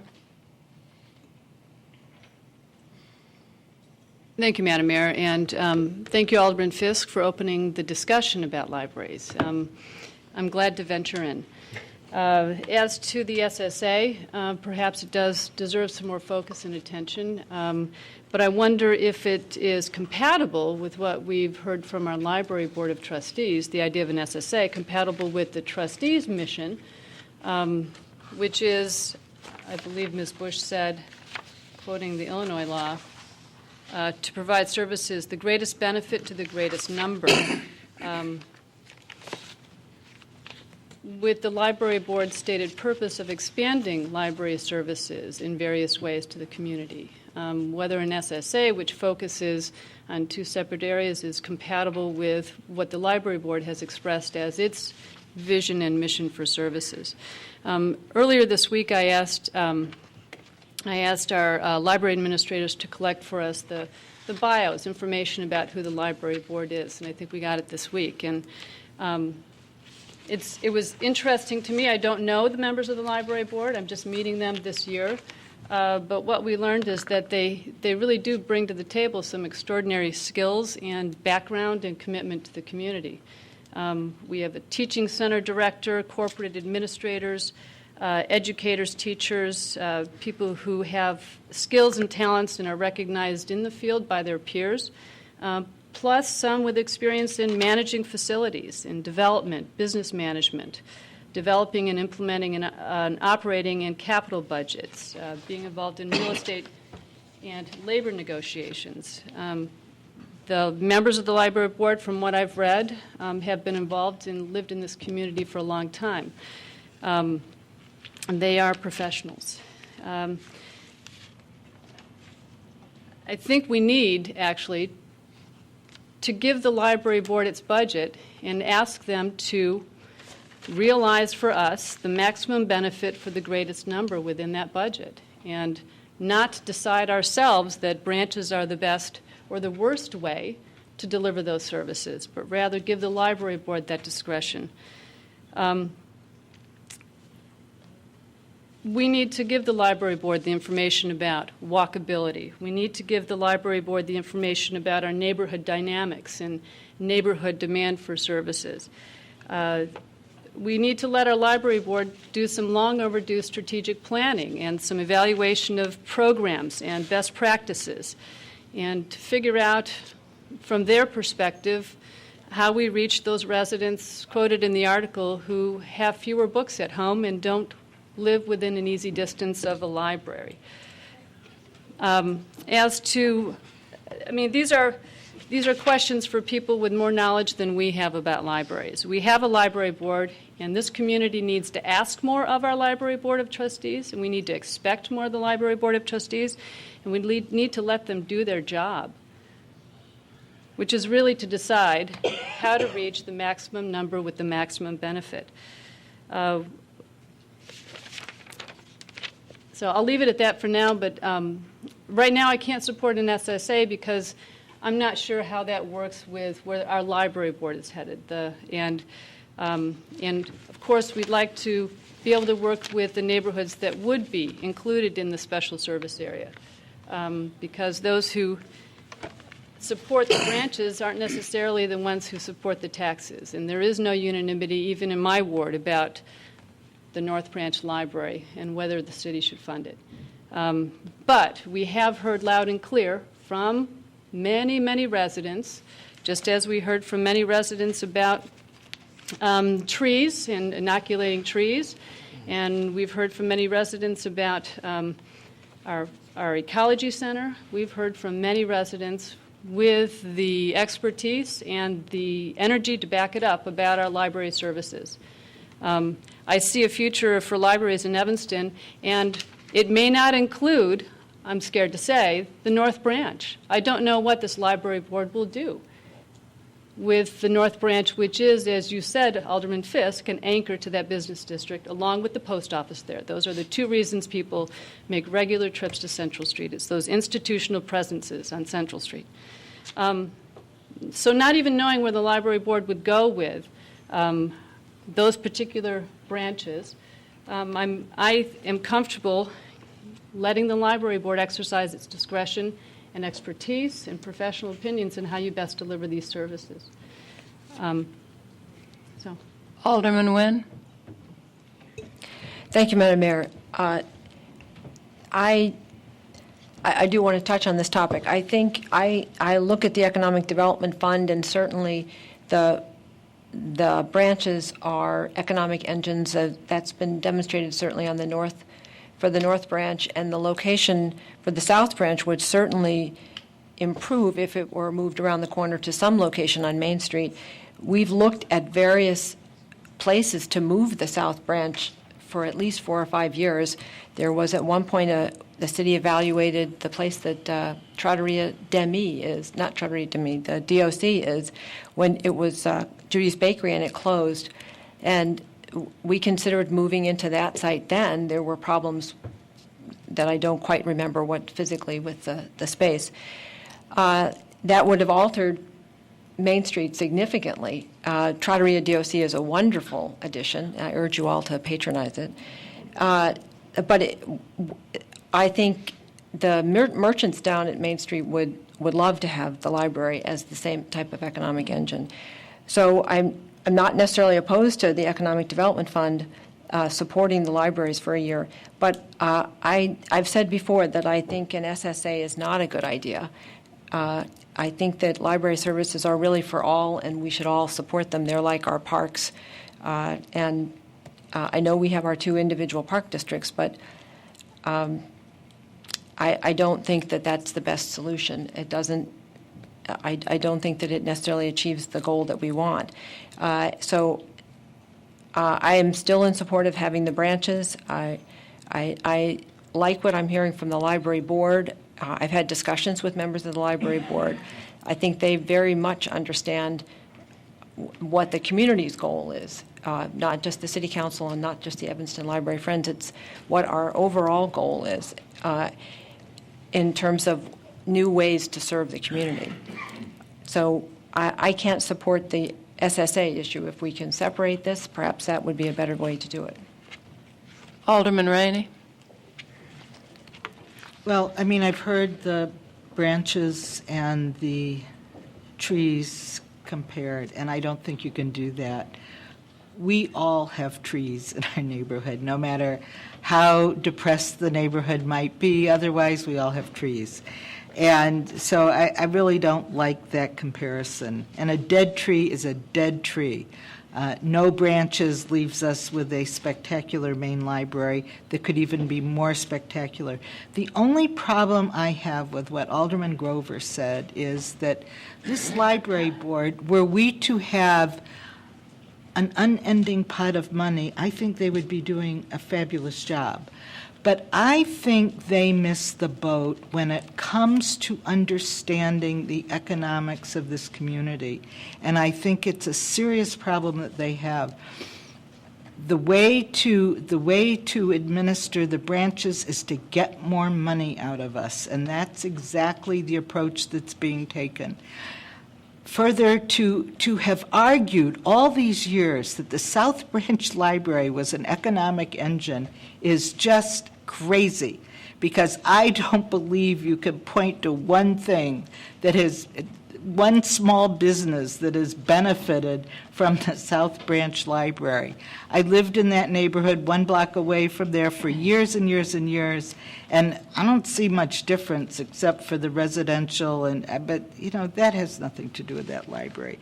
So I think we need to just move on. This town has so many issues, and we have just been plagued by the issue of branch libraries. We have so many important things that we've never gotten to, and I just think we need to move on. And the library board cannot take more money from this community. I could have brought several children here tonight to talk about how they need things other than a branch library, but they were at soup kitchens and they didn't have coats, so they couldn't come and tell you their sad story. I just think we need to move on. Let's move on, please. We have very little time to pass this budget, and I think we're doing a great job thus far.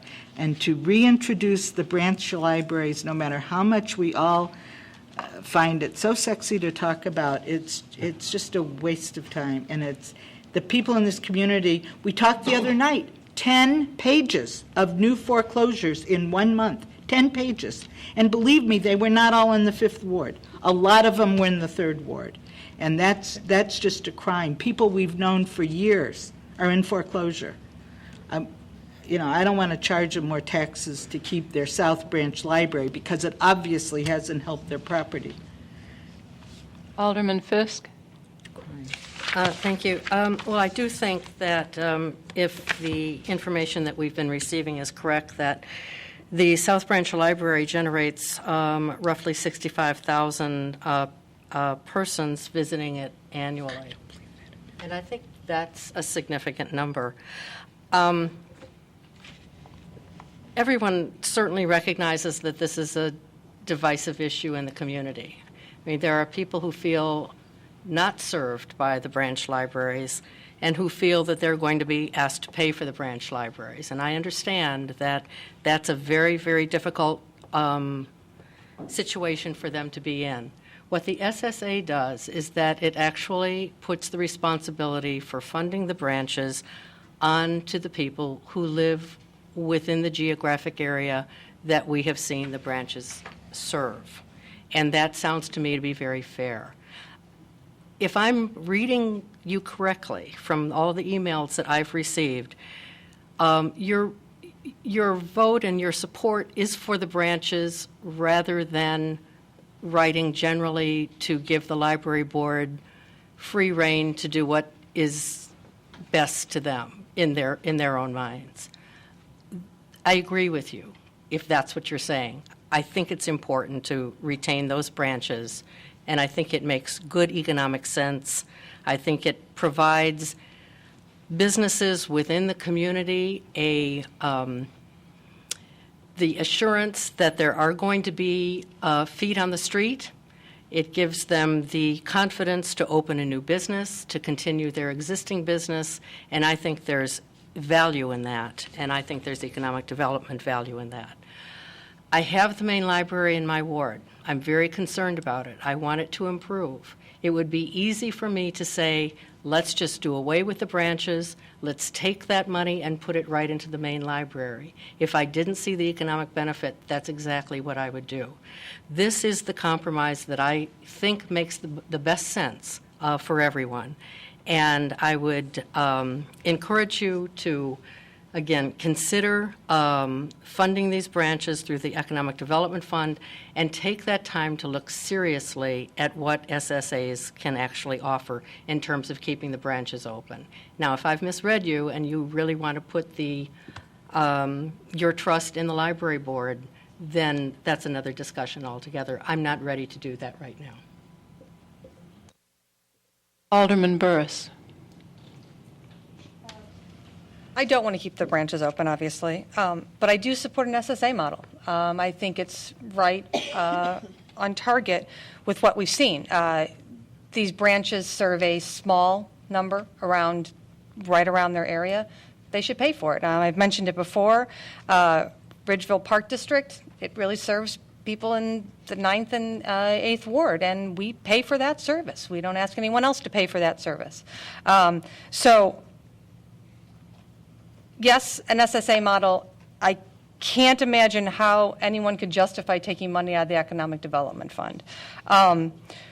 We are finally working on a serious economic development plan. We have people in place that could actually do a long-range economic development plan. We have people making deals with businesses.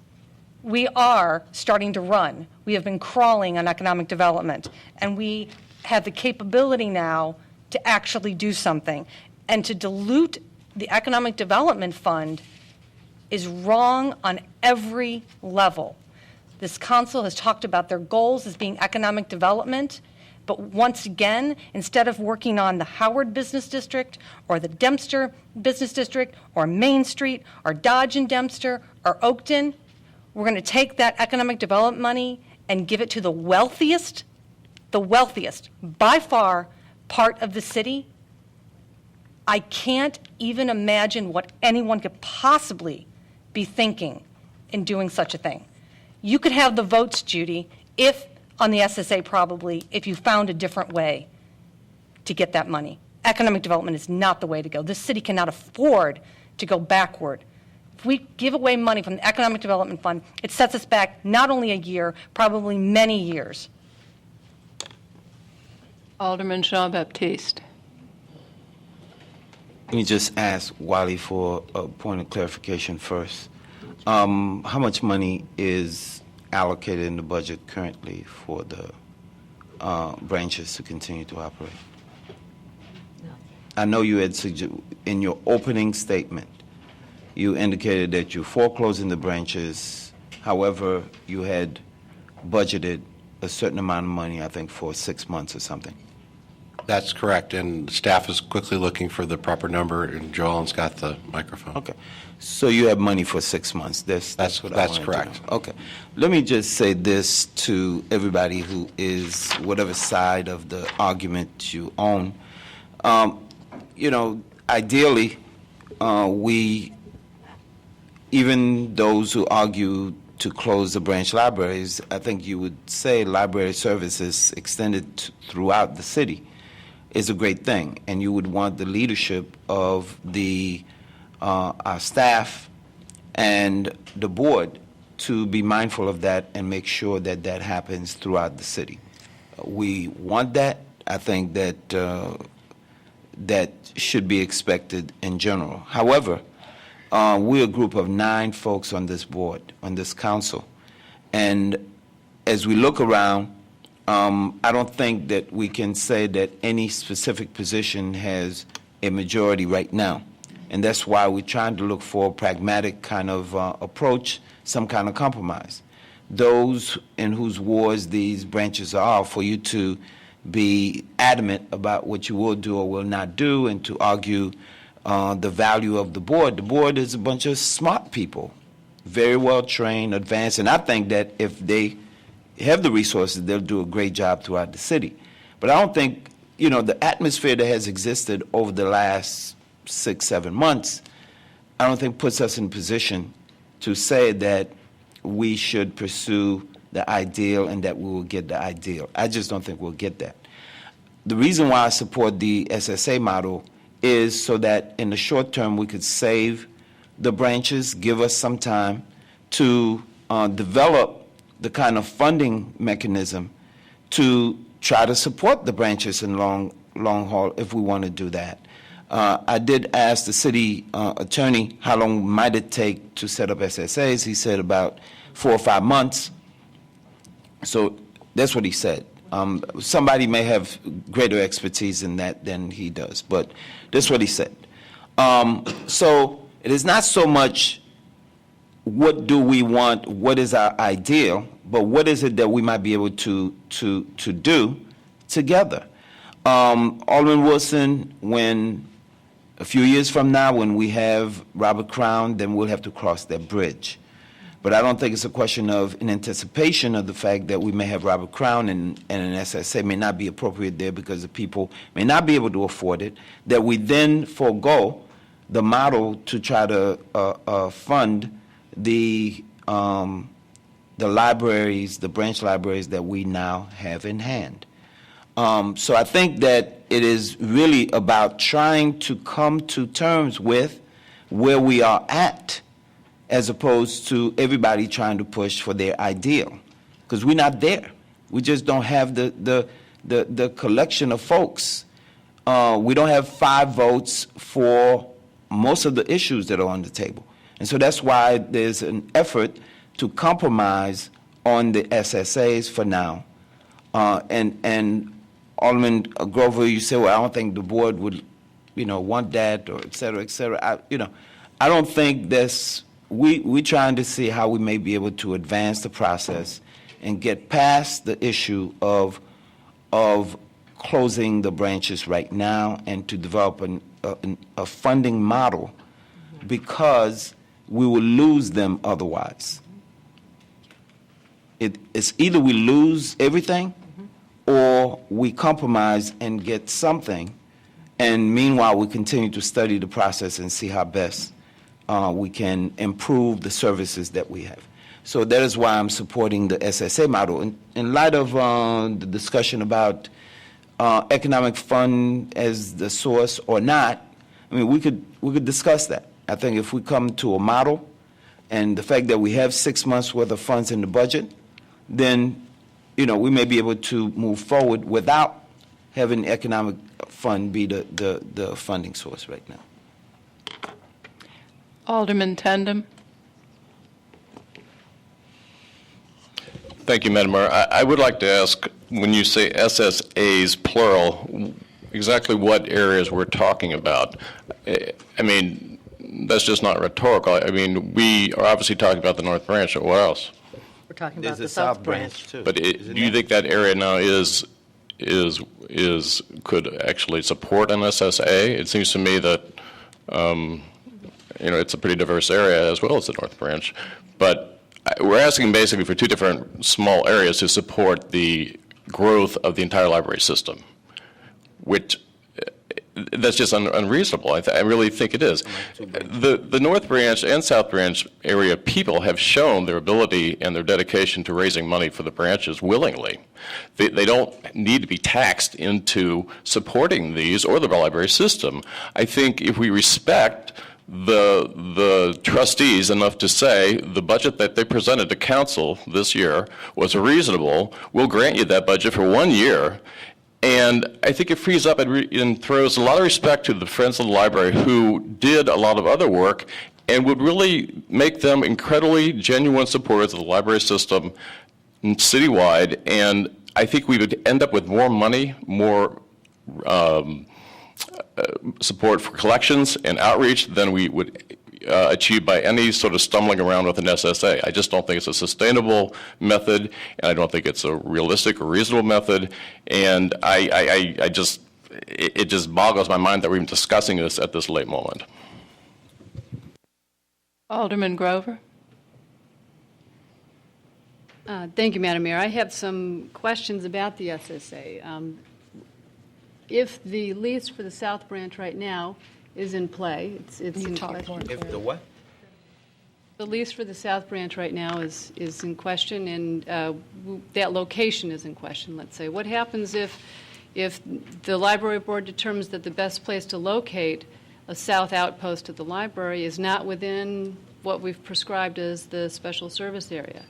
Or what happens if we do decide to open up outposts at Fleetwood Jourdain or at Crown? Are we then looking to prescribe a special service area for those outposts? Or is it really just about an interim measure? Is the SSA just an interim measure?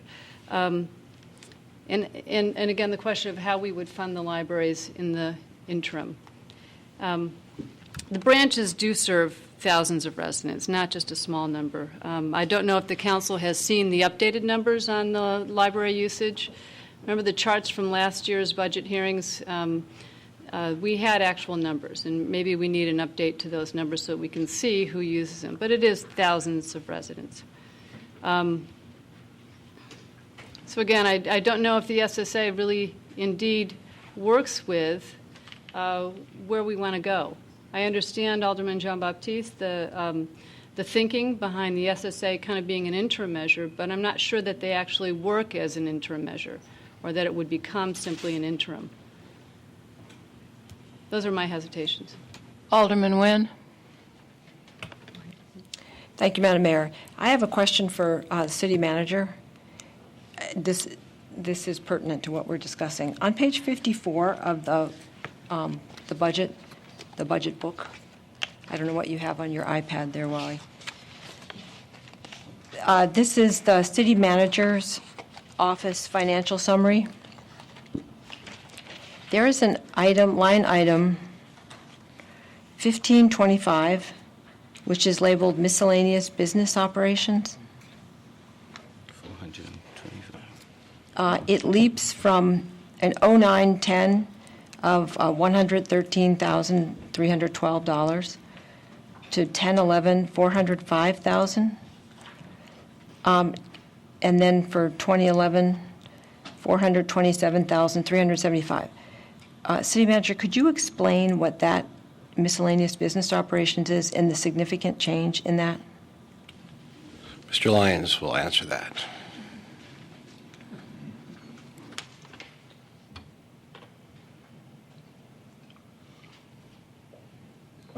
This account includes in past years where we had studies, which were cut out in the last 2 years, and the manager's contingency. So what you will see in these accounts during most years is a budget, but then usually not much in the way of total expenses unless it is needed as we described in a memorandum to the council regarding the contingency for a labor settlement, or I believe in the case 2 or 3 years back, it was actually as a part of the ERI funding. So the budget that increased does include the manager's contingency. Could you talk a little bit more about that? Joellen, I just want to make sure I did get the right one on the miscellaneous business operations compared to the other. Just wanted to make sure because you had the book open. Thank you. Well, thank you. But Mr. Lyons, could you explain what's the big leap between 113,315 and 405 and 1011? Because we budgeted as a contingency, and if we do not, and are you referring to the estimated actual? Yes. Mm-hmm. I would also want to go to the next page, Joelle, and look at what the estimated actual says for the line items. And while we're doing that, maybe we can make this a little bit simpler. We had talked about this previously, and I think we had submitted a budget memorandum on the subject. I think it's prudent to have a contingency fund within the general fund for unexpected expenses. What that number is entirely at the council's discretion.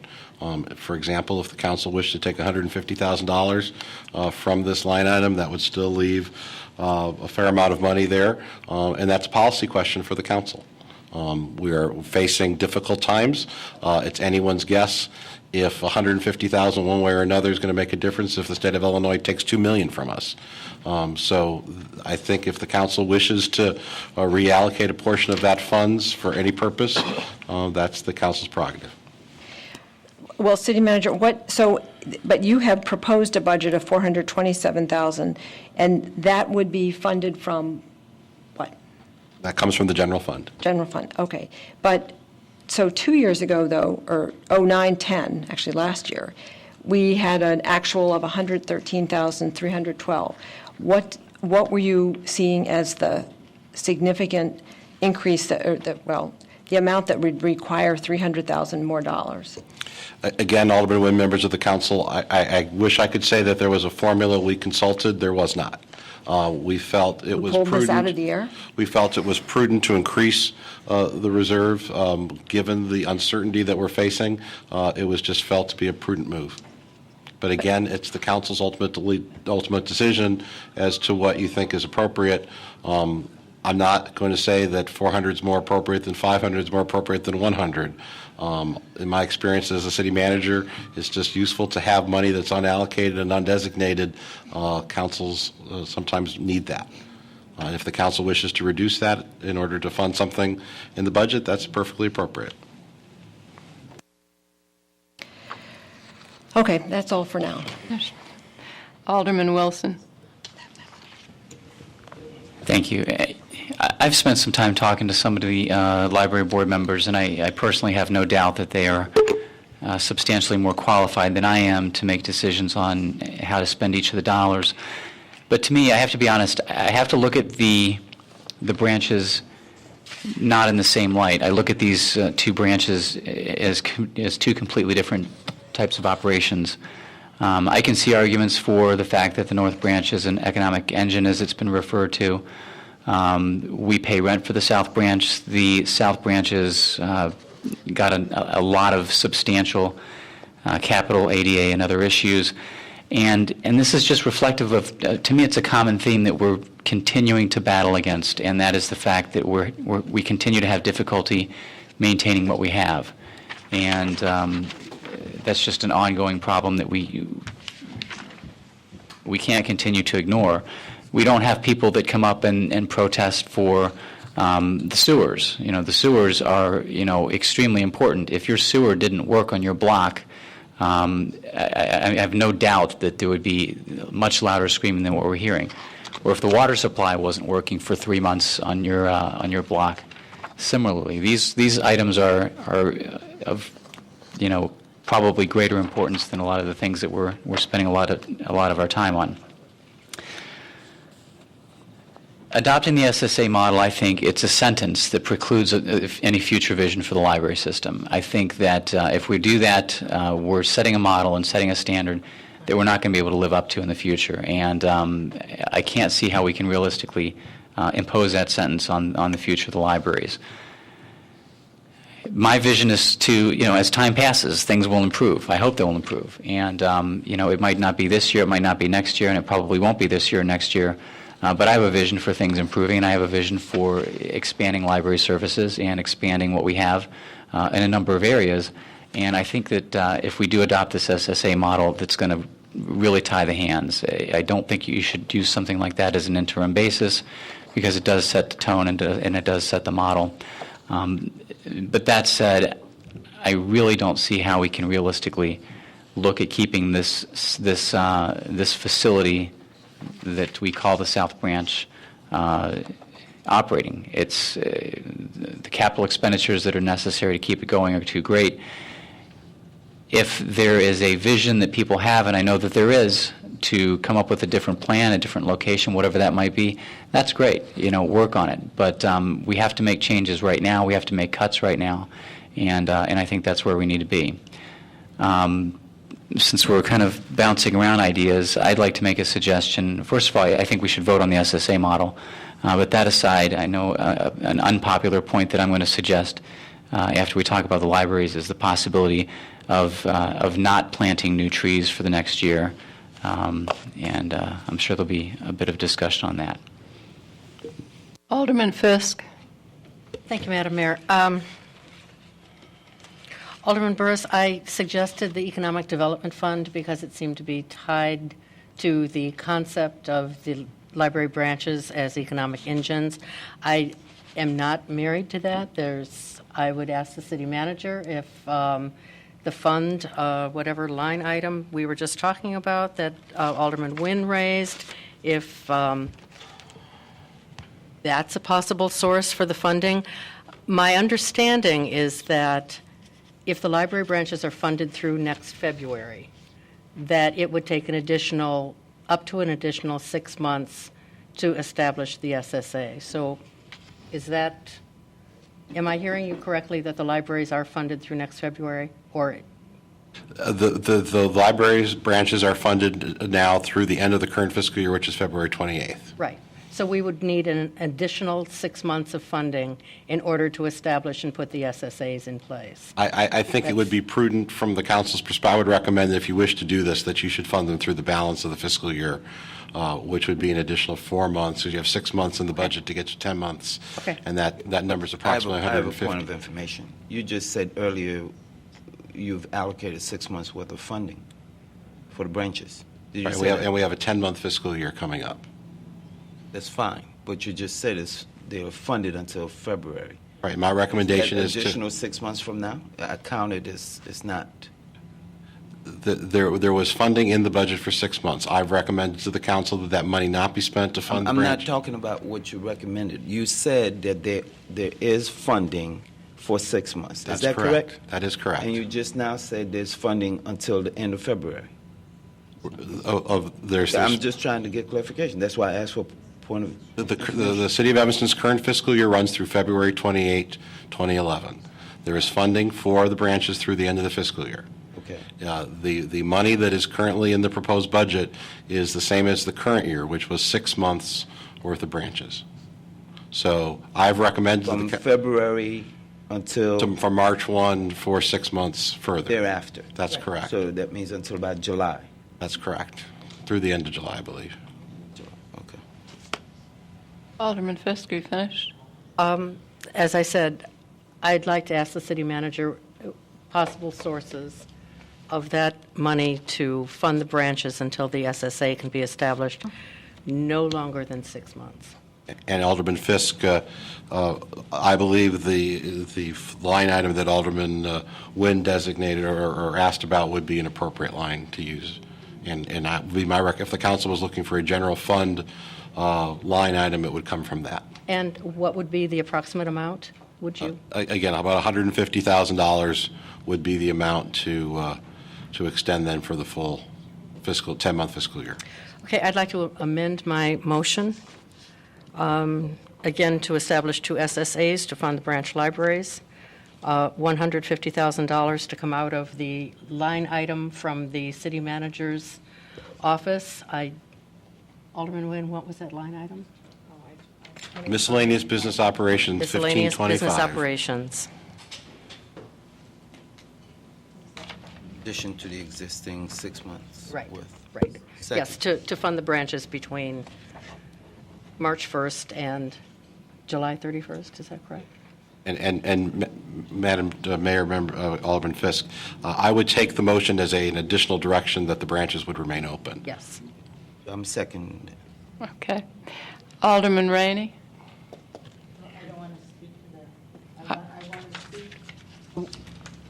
I want to speak to the issue of, well, maybe I can make it sound like I'm speaking to that.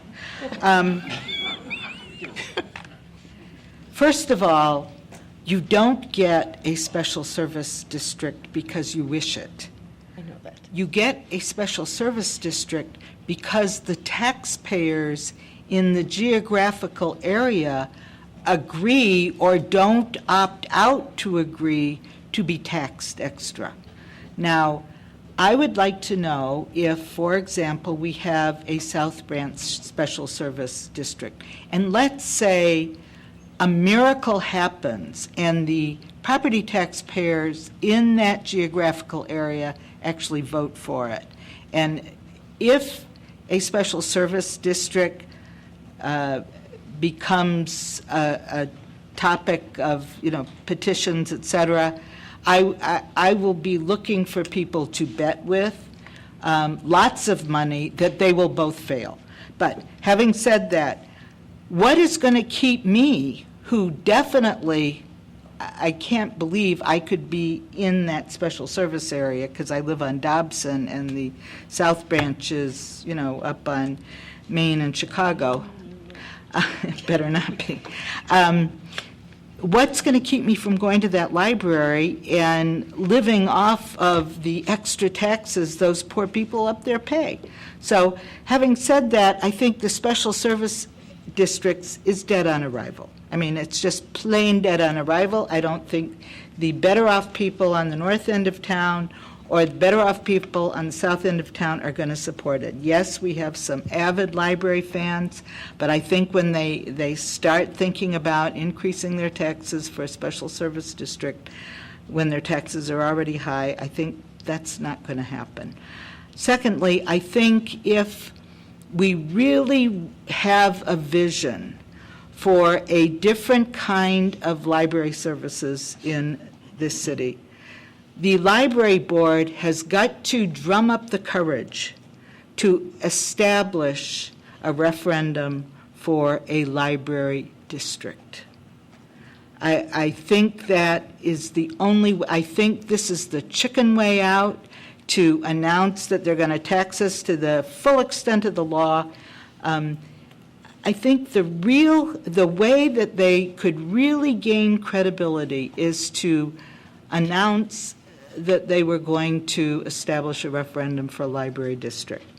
The conversation that we've been having for the last half hour about the next 6 months is exactly, almost word for word, if we had the tape, of the conversation we had about establishing only 6 months the last fiscal year. And so I just see this as limping along and band-aiding the library.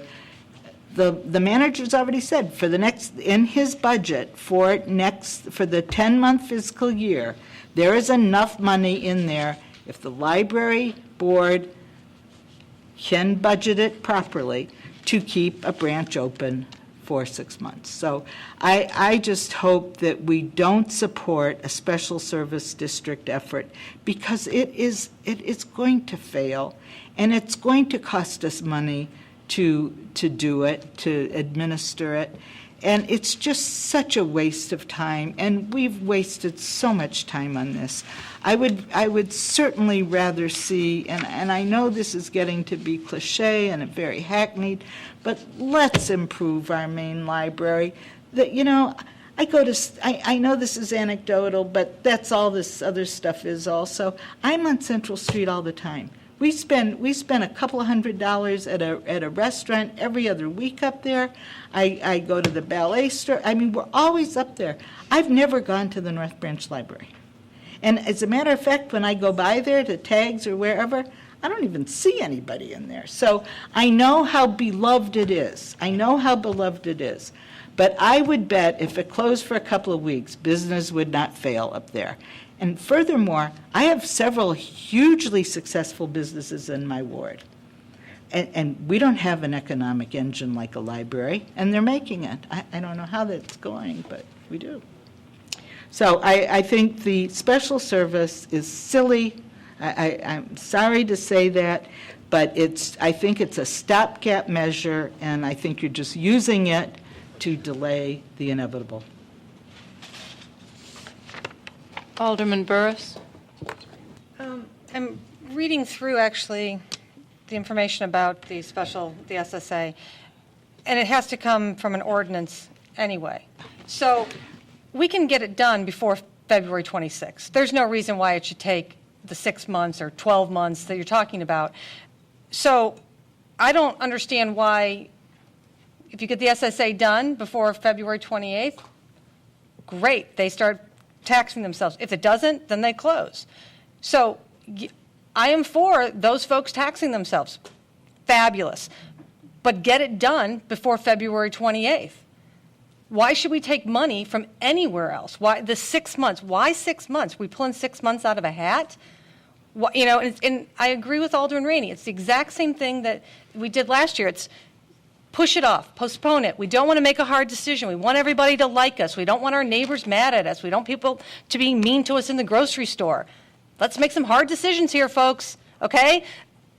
If you can get the SSA through by February 28th, fabulous.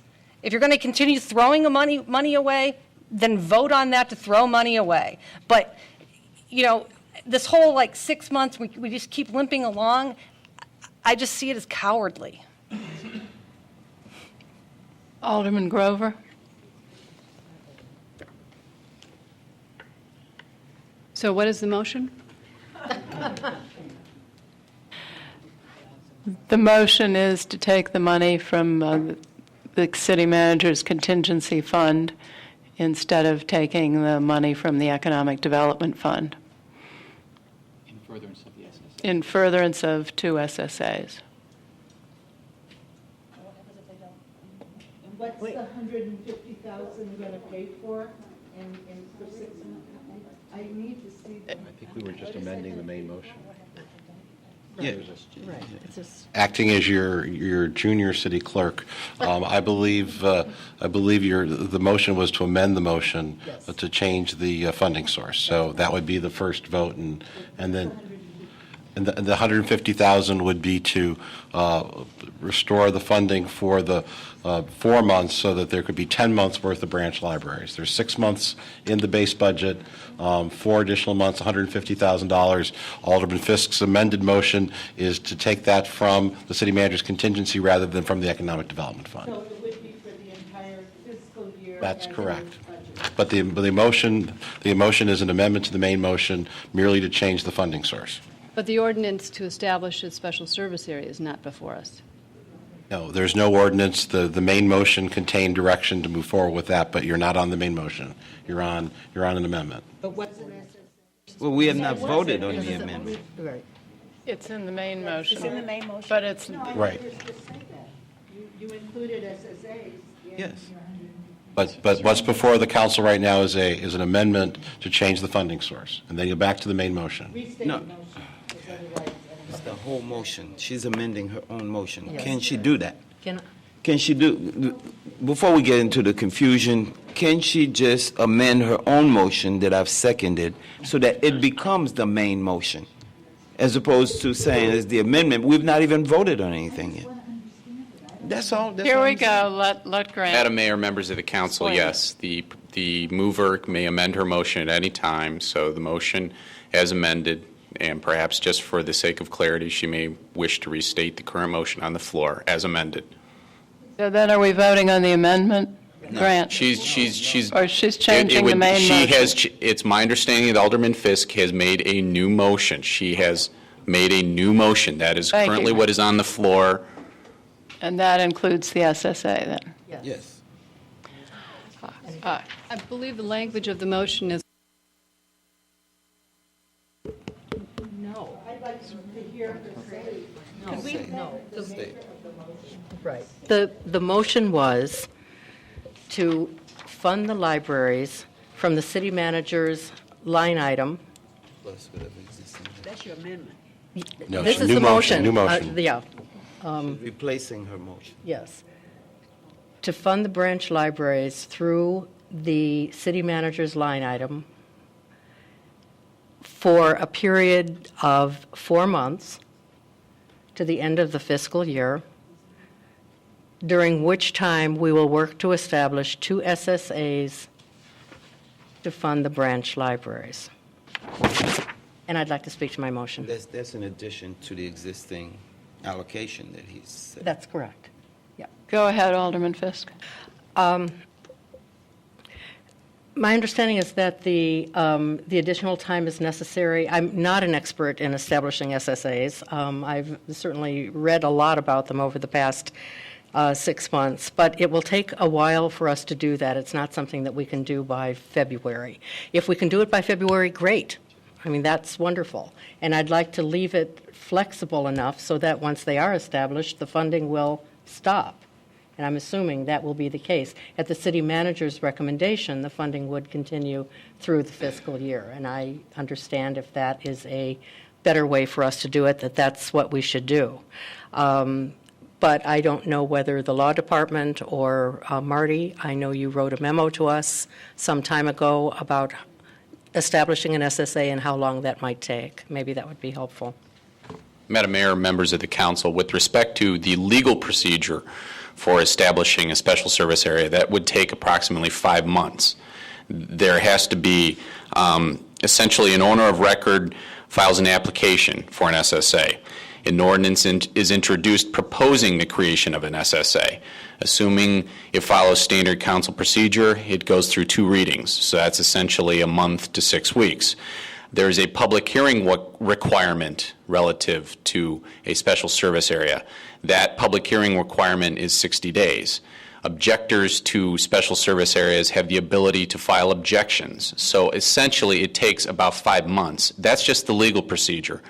That doesn't necessarily take into account the mechanisms working with the levy and working with Cook County to extend the levy for the special service area. So that's just the legal process.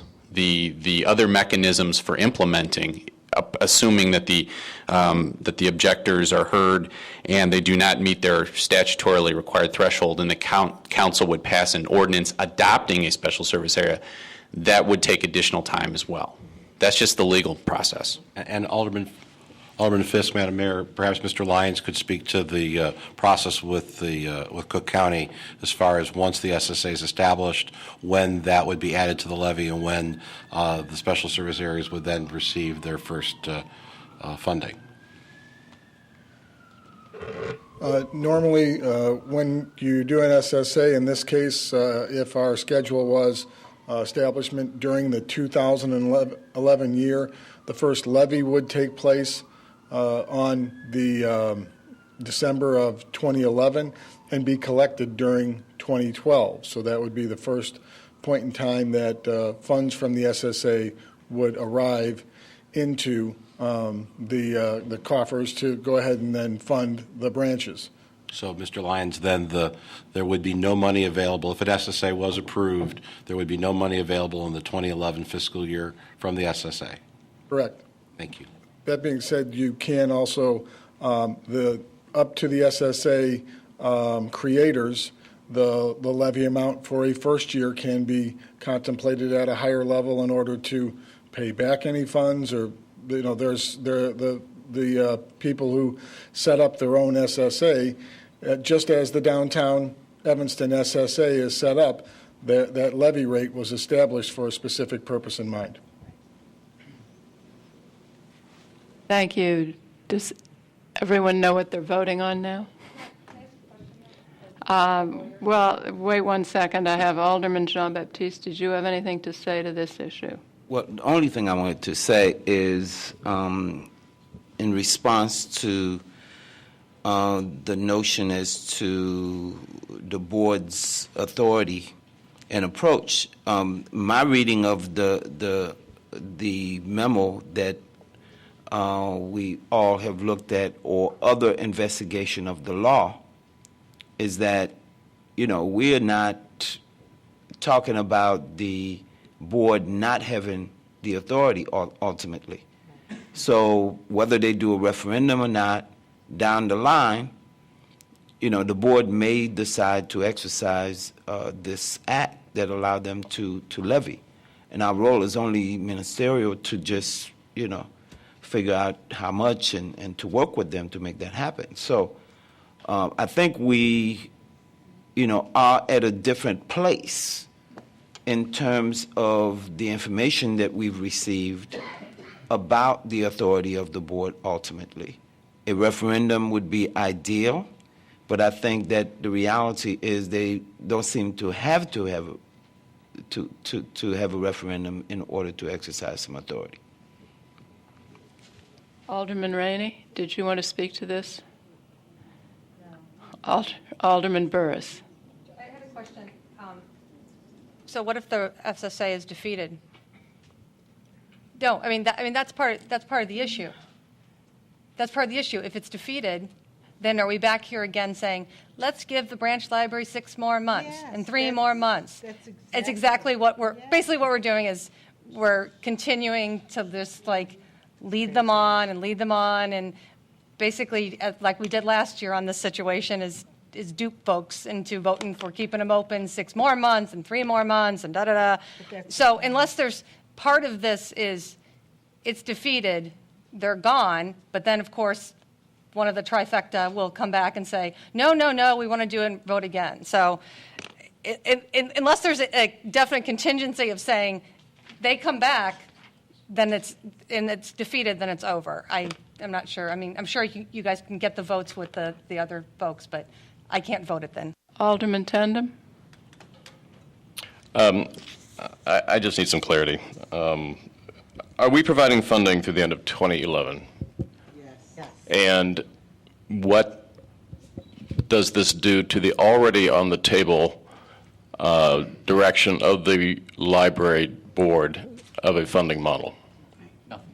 Really? Okay. Alderman Nguyen?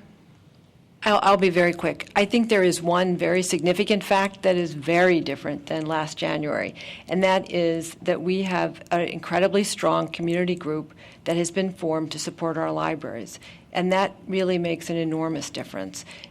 We didn't even have an Evanston Library Friends a year ago, and now we do have one. And however this vote comes out, I hope that group continues to support the library, the whole library system. Alderman Holmes? I just need some clarity in terms of if we vote for the SSA.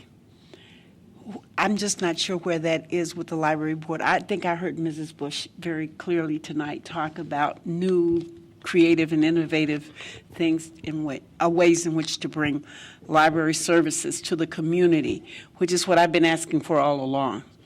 And I'm just wondering, what does this do to that? I'm just not sure. I would much rather see us go ahead with the way the budget is now and give them a chance to do that.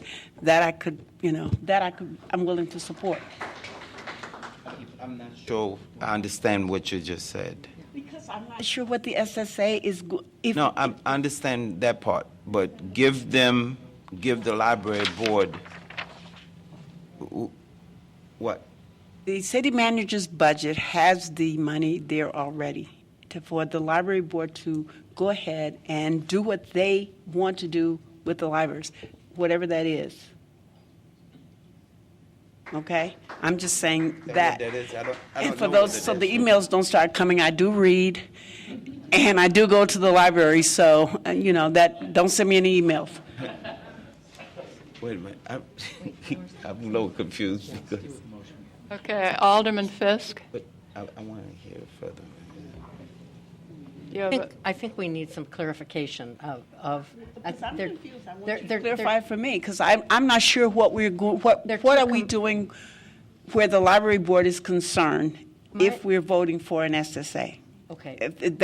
That's my question, if you can answer. My understanding is what the library board has voted for is a library funding model. And that would mean that we would collect the money, they would establish their budget, they would set a taxing rate, we would collect that money, put it into the library fund. Please correct me, city manager, if I'm wrong on this. And make the decision on how to distribute the money. My concern about that is that would basically tax everyone in the city of Evanston, and I don't think there's support for that. Now, they may be able to go and do that on their own, and they may have the legal authority to do that. We don't know that. What we know now is and what I've been searching for is a way to keep the branches open and a way to not tax everyone in Evanston in order to keep the branches open, but to find a logical funding source that is supported by the people in the demographic area that has been demonstrated to support the branch libraries. I mean, if you look at those maps, you can see where the people live who use the branch libraries. It's not any different than the downtown SSA. It's not much different than the separate taxing areas for Lighthouse Park or Ridgeville or anywhere else where people come in and they can use them for free and not be taxed for them. But what you're saying, though, Judy, is that you're proposing that we figure out the funding source for the library board, and the library board is asking us to let them figure it out. Am I wrong on that? No, I think it's like it's two separate things, really. Oh, okay. I think the library board, if they go ahead and they have the legal authority to do the taxing model that they want to do, that's totally out of our hands. Then we have no authority to participate in that. Am I right, City Manager? Yeah, the library board has Go ahead with an SSA then. the library board has indicated that they would like to move toward that funding model for fiscal year 2012, not 2011. So that's undetermined at this point. So I put forward my budget as I'm responsible for, and that's what's on the table. Right. Can I get another point of clarification, City Manager? Is the budget you are proposing, are you suggesting that those funds be put under the control of the library board? No.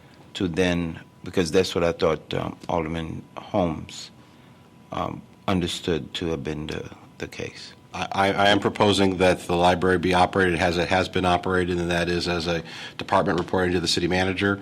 I make budget recommendations to the city council, and you approve or deny those recommendations. Alderman Rainey. I'd like to make an amendment to Alderman Fisk's motion, and that is that the council, I don't know, are we doing straw votes or? No, we're doing real votes. Okay, this is a real meeting. Okay. I'm going to move that the council, to amend Judy Fisk's motion, that the council accept the city manager's recommendations as he stated in his budget message for the library funding. And what is that? That is the minus the 4 months of funding that Judy Fisk has just motioned.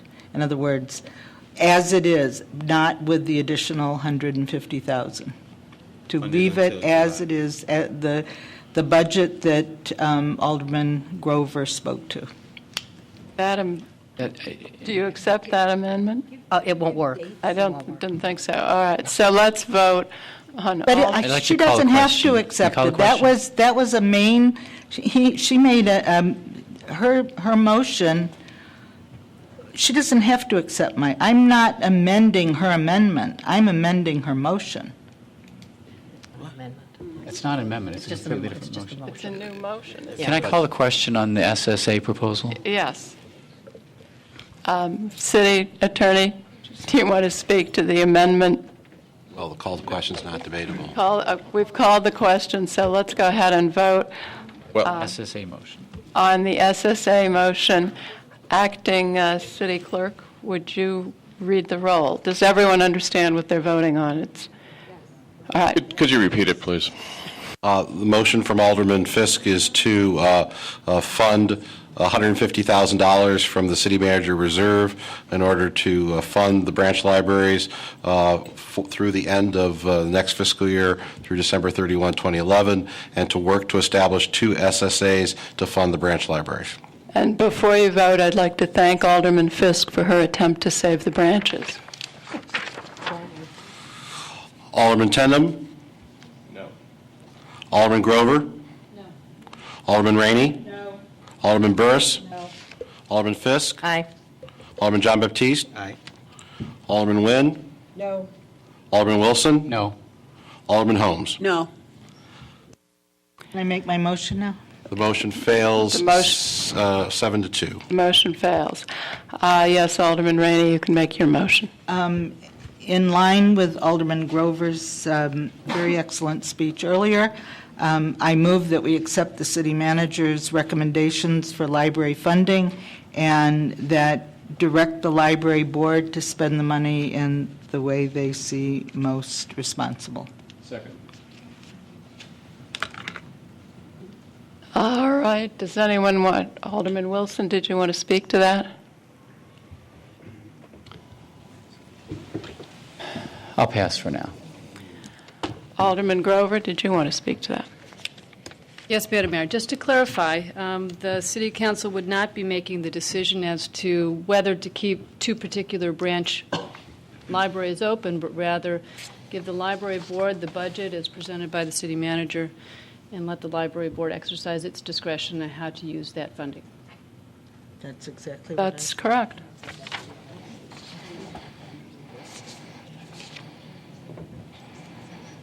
All right, it's been moved and seconded.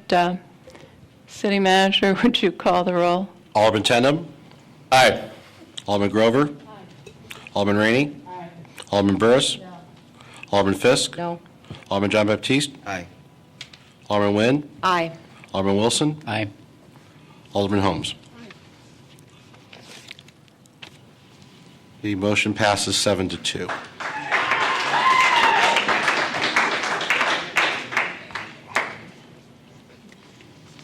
Alderman Wilson?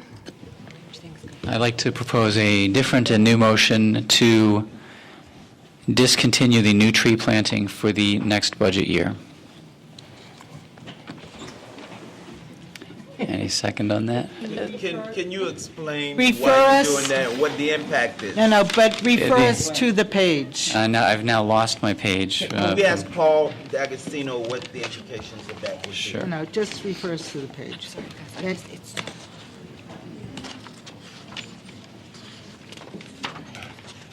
We just can't do that.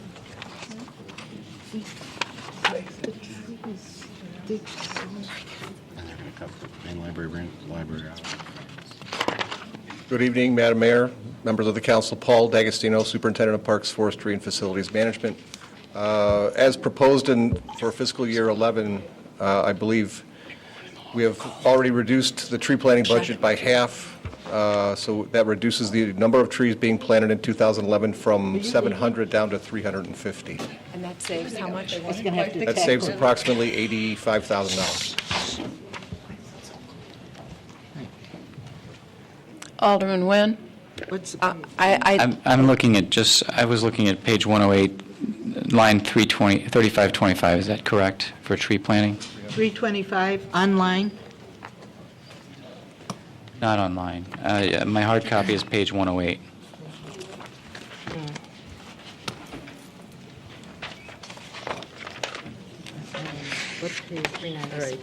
So, Mr. D'Agostino, if you could maybe, yeah, okay, thanks.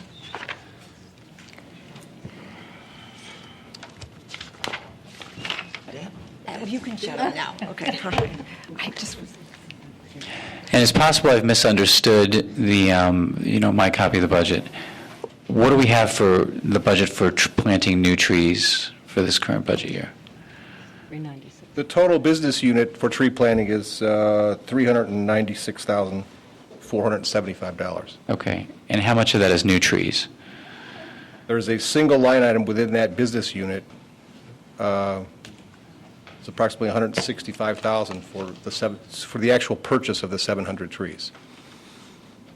But the proposal for this next year's budget is to eliminate half of that, correct? Half of the $165,000. So we're at 80. I called it some thousand. $85,000 Okay. reduction.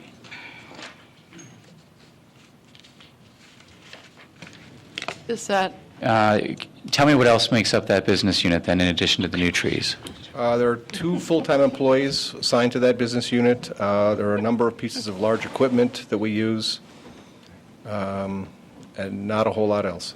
Okay. And is that a full-time job for the employees that are doing that?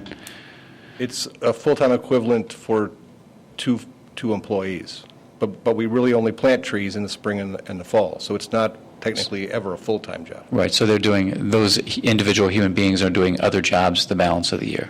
That's correct. And it's not just those 2 employees that do the tree planting. There are numerous employees that are actually planting for those 2.5 or 3 months out of the year that we're actually planting trees. Right, so assuming we keep all the employees and we just don't buy the trees, out of pocket, how much would we be saving? Not planting those 350 That would be the trees. $165,000 if we didn't buy any trees. And, given what I know that the employees are doing besides planting the trees, I think we keep the employees, but I'm supportive deferring on the tree purchases for a year. It's not a ton of money, but it's some money, so. Alderman Rainey? Paul, how many hours do you attribute those employees to tree planting? Well, as I said, it's not just those 2 employees that plant the Well, trees. how many, let me rephrase it. How many hours does it take to plant? Well, first of all, you don't just plant. Somebody has, do we go and get the trees? I know that the arboretums produce the trees, and do they bring them to us for us Yes, to they're plant? delivered to Right, they deliver recycling us. center. Okay. From the time they get delivered to us, how many hours are spent planting trees?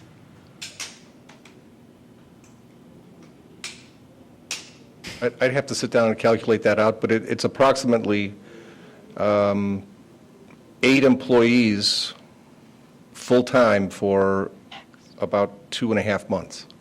What would they be doing if they weren't planting the trees? They would probably either be trimming trees or removing trees.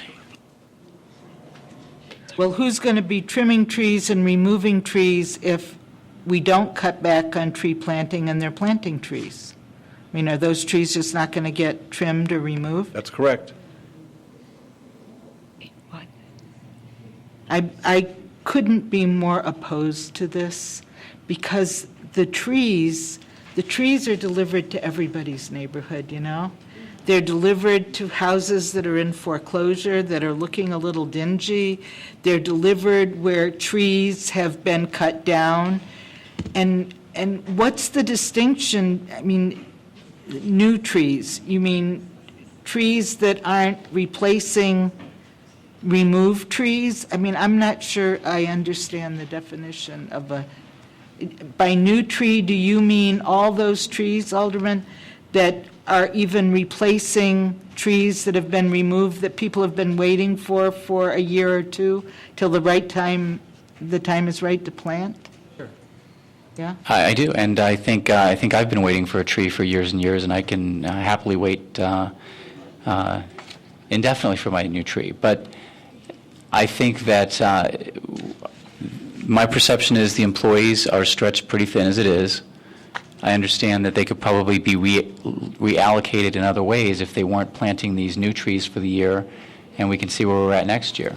It's certainly not any sort of long-term solution, but it's an interim solution for this year to not purchase these trees. And I have a point of procedure not because a it's not, it hasn't been seconded. Wait, you know what? Hasn't been seconded. But you know what, I still want to ask some questions. And Alderman, the rest of us go on a list with the mayor, and you just pipe in all the time. Motions, Just wait. excuse me. I need some clarification. If I have a point of information or point of procedure, Okay, never mind. that takes priority, isn't All that right. correct? I'll sit quietly. What's your point of procedure? The point of procedure is that it has not been seconded. there's no second All right. so far. Does anyone want to second the motion? The motion, what? I'll second. Oh, the motion has been seconded. Can I continue now? Yes, you may. Here's the problem with this. It's not a sustainable cut. It's just like a one-time revenue. This is a one-time, this is silly. It sets us back years and years in terms of growth and leaf out, and it's a one-time thing. I don't believe that there's a member of this council, I hope not even you, Alderman Burris, that would be anti-tree for 2 years in a row. I mean, I just can't believe it. And I think because people will clamor that they didn't get a tree they were promised 2 years ago this year, that, we might even have to up the ante next year for trees. So we have the most wonderful contract with various, a consortium. Is that correct? That's correct, Yeah. the Suburban Tree Consortium. And I would sure hate to lose that opportunity. I mean, it's the bargain of the century. We get a very good deal, and I'm hoping, I think once a community starts hacking away at its trees in any form, then it really indicates a very shameful situation. Let's not do this. Let's not do this. Alderman Nguyen? I think Alderman Rainey generally expressed my point, but perhaps I might use different terminology. I do think that this is sort of an infrastructure repair, and once you delay it, it costs more to catch up. And you actually won't catch up. And another concern I have is that we have bad years in weather. And there are times when we have planted trees and we've had a terrible winter, or we've had a very dry summer, and we lose a lot of the new ones. That's when they're most vulnerable. So as much as I appreciate Alderman Wilson looking to save more money, I think in the long run this costs us, and I can't support that. Alderman Tandem? Thank you, Madam. That's scary. Thank you, Madam Mayor. I can appreciate Alderman Wilson's motion. I don't necessarily support it, but I do think that there are a lot of things have been presented to the manager about significant savings in our tree program. The savings just to inoculate all the trees and the potential that has for saving us money, not in the immediate year, but in several years ahead. I think we need to investigate that quickly and see just how effective that can be. It seems to me it can be very effective. There's also the consideration Ms. Mann had about using youth employment during the summer. The process of injecting trees, if we could supplement that work, is a very tedious one. They inject it and then they sit there for a while. I just think there are ways that we can really use our heads and really come up with ways of saving our trees and saving money at the same time. And I think Alderman Wilson's on the right track. I just think there are some ways that'll add to our tree scape and save money as well. Alderman Jean-Baptiste? I don't have anything to say about this. Alderman Wilson? And again, lest anyone think that I oppose the trees, because I certainly do not oppose the trees, and I feel actually very strongly about the trees. But to me, and I do support the inoculation program. So I think those things are important. What I think we need to do is just devote a little bit of time and effort right now in focusing on what we already have instead of putting the new ones in the ground. I understand it's important to put the new ones in the ground. I understand that we lose trees every year. But I think given the cuts that we've been making to the staff and our resources right now, I think it's a prudent course to take. It is, of course, it's a one-time cut. I certainly hope it would be a one-time cut. I wouldn't want to do it more than 1 year. But I don't think it's inappropriate to make that cut. And as far as the cuts go, nobody wants to cut anything else. So we have to start looking at cutting things that are going to hurt. And we keep going down the list and not cutting. So, or adding things back in. So you have to start somewhere. Alderman Grover, then Alderman Burris, and then we might want to vote on this because you can already tell how the votes are going to go. So, I have a question, actually. Thank you, Madam Mayor. Do we prioritize our tree plantings? Do we assign them values so that there are some that are more important than others? Like in our capital plan, we assign those projects 1, 2s, or 3s. Or there are some trees that are more critical to be planted, and we direct our attention to them. Or No. are all trees equal? All trees this are equal. program? We base our planting on the order in which the tree that it's been going to replace, how much time has elapsed since we removed the tree. So it's really a matter of the queue. Exactly, We've got how many trees, total trees in the queue? We certainly have many more than 325 trees in the queue for 2011. Am I right? Right. Right now, there's probably between 12 and 1,400 sites waiting to be planted.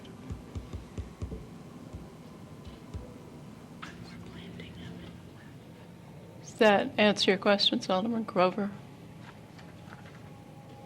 Alderman Burris? I actually want to echo Alderman Wilson. I'm not against trees or planting new trees. I'm for budget conservation, which I'm alone a lot of times. Although this would be a one-time cut for this year, obviously we don't have the votes for it, but I think to think about the parks and forestry as if we're looking at that department this year to do more streamlining and maybe privatization, we may have the savings made up for the following year. So even though this would be a one-time cut, and we may look at one-time cuts in forestry, next year there may be a leveling out if we start doing privatization. So it's not just thinking in one little piece chunk, but really thinking long-term about the budget. All right, seeing no further lights, we can vote on Alderman Wilson's motion to suspend tree planting for this year. Alderman Tendam? No. Alderman Grover? Aye. Alderman Rainey? No. Alderman Burris? Alderman Fisk? No. Alderman John Baptiste? No. Alderman Nguyen? No.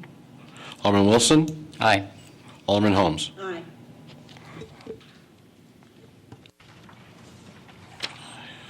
Motion fails 5-4.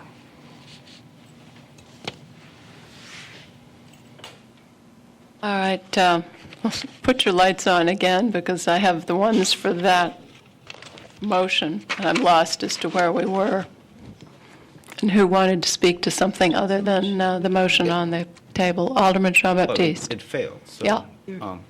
So now you can what talk I about wanted anything. to find out, City Manager, as I was looking at the general funds revenues, page 41 and on, do we have a consistent formula of 10-12 of from the 10-11 budgeted amount to proposed amount? Is that the formula that goes through that whole process? Alderman John Some of Baptiste. these seems to be a little different. And it's not, because really it's almost revenue by revenue when they come in. And so if they come in during the course of the 10-month fiscal year, then we're accounting for it. If they don't, we're not.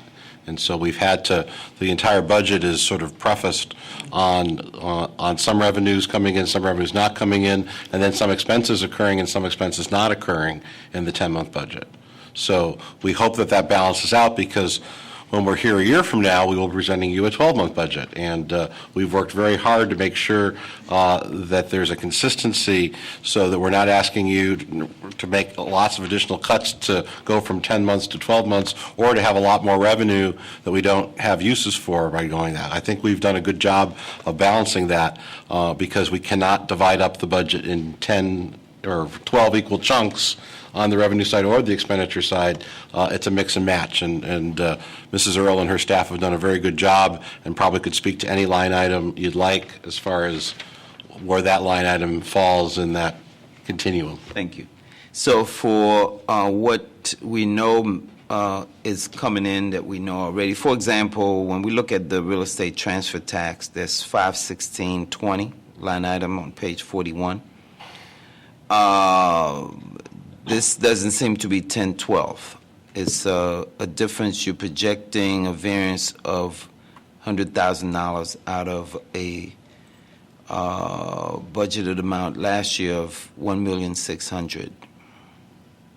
So if you could, and you're estimating that will be coming in, $1,600,000 will be coming in, but you're projecting, this is not 1012. So I'm trying to understand the basis of... Yes, that is correct. That revenue does not come in equal chunks per month, Right. and It therefore, varies. most of it is received in the middle of the year, so to speak, when the real estate season is in full swing. It will trail off towards the end of the year. So we expect that we've received most of the real estate transfer revenue to date in the current year, meaning in 2010, and that we'll receive a similar amount in the 10-month fiscal year in 2011.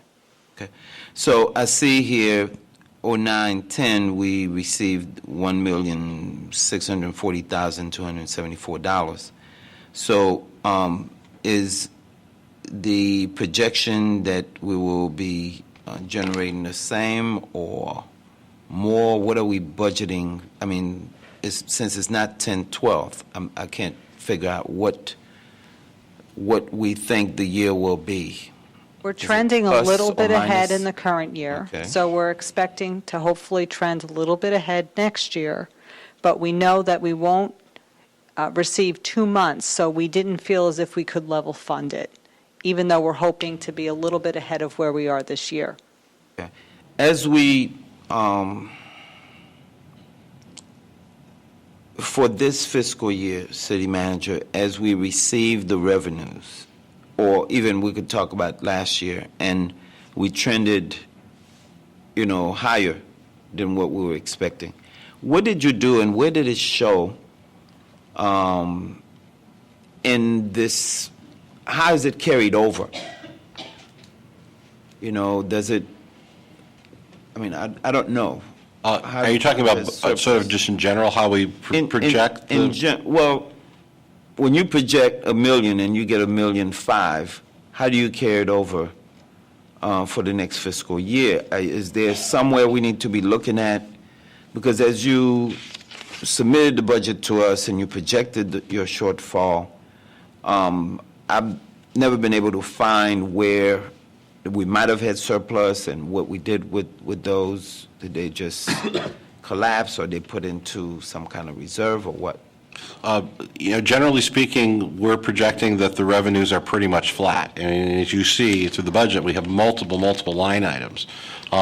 We can go through each one line by line, but it's kind of unremarkable, unfortunately. We're happy that the revenues aren't declining any further. I think also you have a new team doing your budget. So I think the way that the budget revenues have been estimated have changed fairly significantly from what would have been 09-10, and then certainly as we're living now in 10-11. So there's part of that too. Some of the revenue estimates, I think Real Estate Transfer Taxes Council had a long discussion, being very concerned that the revenue estimates in 09-10 were not realistic.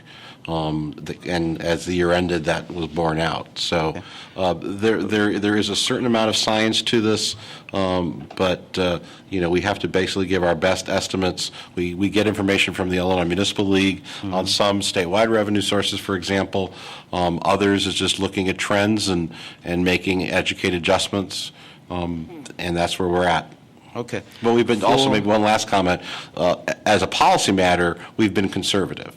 I think this council's made it very clear that you've been unhappy with revenue estimates in the past being too rosy, and that has caused some significant budget problems. I think we have erred on the side of caution, and if revenues produce more, we will certainly keep you apprised of that if there are year-end fund balances. For example, for the year ending February 28th, we're hoping to be even, and I think that balances out some revenues that didn't come in and some that have come in a little bit more. But we've been generally conservative, and with this 10-month budget, we'll continue to give you updates. And if we find that the economy is turning and there's additional revenue, we will make you aware of that. And if the council would like to make budget adjustments in the mid-year, we'll be able to do that. I'd like to, I know that for real estate transfer tax and permits, we do get reports. But items such as, the liquor tax, cigarette tax, I don't think we get a sense as to how we're doing throughout the year. We provide a monthly report to the council. We provide a monthly report that comes in your Friday packet. We provide a quarterly report at the council. Liquor and cigarette? I think we list to the detail. I'm looking at Mr. Lyons, and maybe you could come up to speak to the detail. Certainly, we're prepared to provide the council whatever level of detail you'd like to see on whatever interval you'd like to see. The monthly reports are fairly 30 or 40 pages. In creating the monthly financial reports, Joel and staff does look at, and that's also the accounting staff, they do look at each month's entries. That's how we update. And so it would just be a matter of if you'd like to see some subsidiary worksheets below it. For instance, in past years when I've looked at it, I've always watched the sales, income, utility taxes, my top 5 taxes. How are they trending this year, and how are they trending compared to last year, so I can give a good estimate of how we'll end up at the end of the year, create that cover memo. So we could certainly provide you with those subsidiary worksheets, and since we've gone electronic, it's also a lot easier as far as we're not going to kill you with the 150-page financial report. So so if that's a desire, we can certainly provide that. Thank you. Alderman Grover? I have a question about a different revenue source. Can we go there? Certainly. We received today, or this week, from the zoning office, the zoning revenue enhancement, which proposes $82,000 of, I think, new revenue from zoning fees. My questions are, has this already been incorporated in the proposed budget, or is this new? And is it based on comparisons with other municipalities, or were these changes to our zoning fee schedule already in the works? That information that was provided by the zoning administrator late this afternoon was news to all of us. It's not anything that has been previously reviewed. Email. We'd be happy to look at it over time. I think as Mrs. Earls has indicated, as a work plan in the Administrative Services Department, we want to look at all of our fees and charges, but that email came directly to you from a staff member. It did not come through management. Alderman Rainey? Are you finished? I was just going to ask, could we, at some point before Monday, have management's perspective on the fee revenue? I think it would be difficult to do by Monday, quite honestly. It is fairly extensive. It's not something we have been looking at. I would certainly want to make sure that we look through the assertions independently, and I think that it would probably take us longer than Monday to do that. We could come back at another date if you'd like, if you would like to direct us to do so. Now, Alderman Rainey. Thank you, Madam Mayor. I'd like us to look at another revenue, and that is sales tax basic and home rule tax. In the budget, it's in the same column as Alderman Jean-Baptiste. It's 51,525 and 51,530. I'm concerned, and I was a proponent of conservative estimates, but I'm curious about the almost $1 million differential in just for 2 months in the sales tax and the home rule tax projection for 2011, because it includes the 2011 fiscal year includes the Christmas season and the back to school season.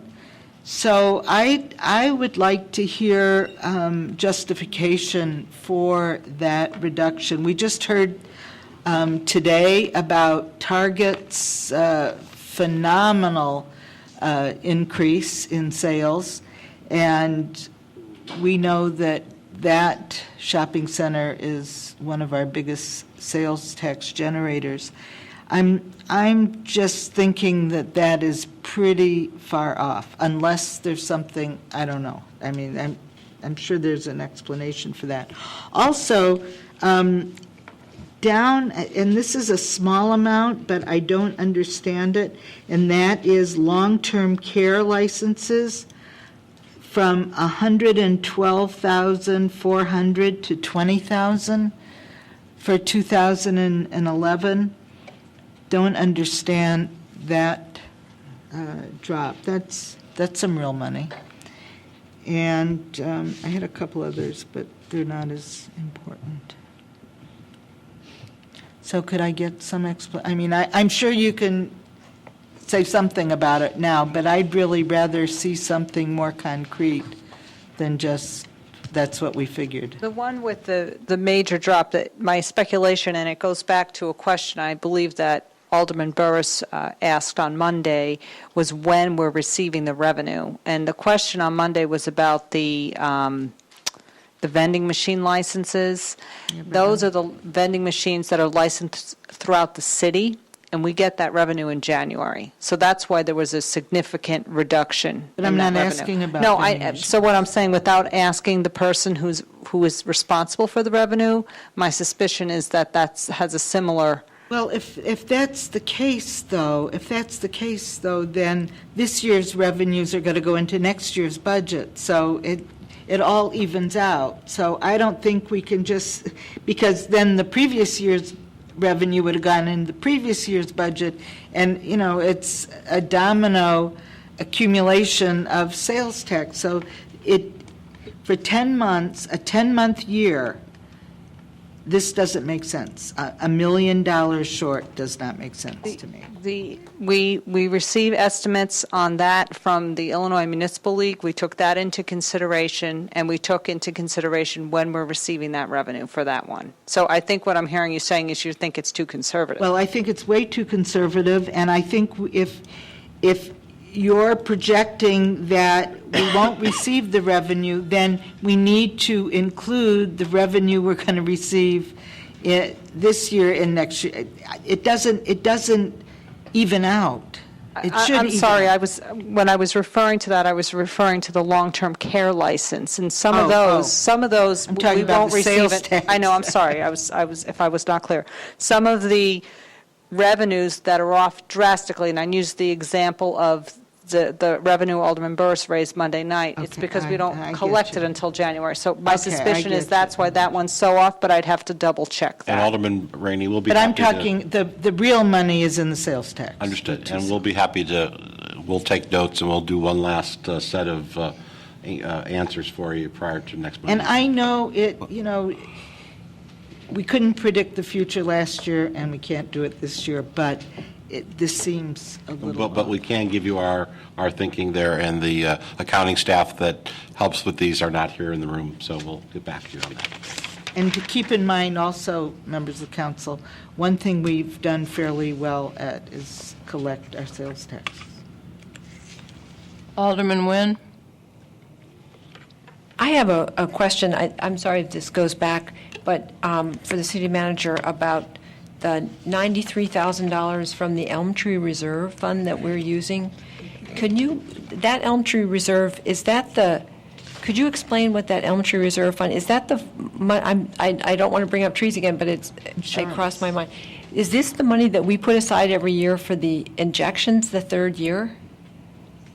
What is that? I think I'll have, the short answer is yes. We can give you a longer explanation if you'd like, but the short answer is yes. But so what happens then to that money when we need it next? There is still money, there is still fund balance in the reserve fund. We are going to propose, as we work on the sort of a refresh of the entire forestry budget in the coming year, we would rather budget in a slightly different way, because right now there's a bump in that third year.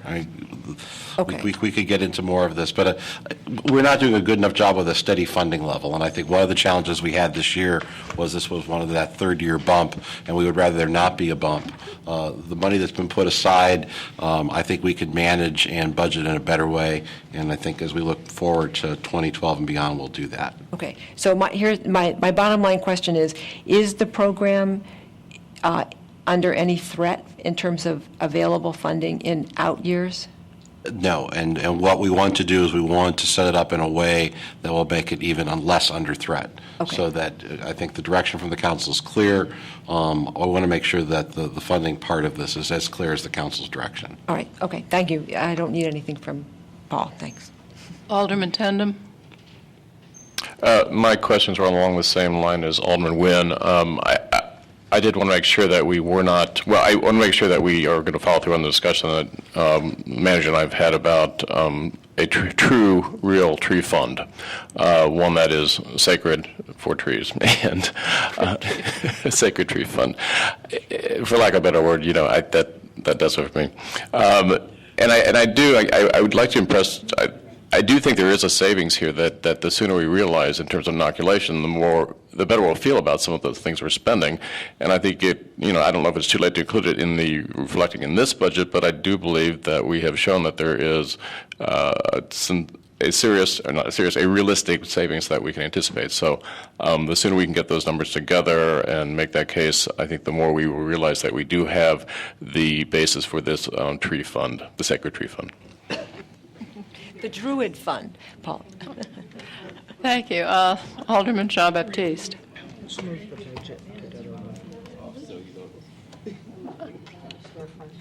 I'm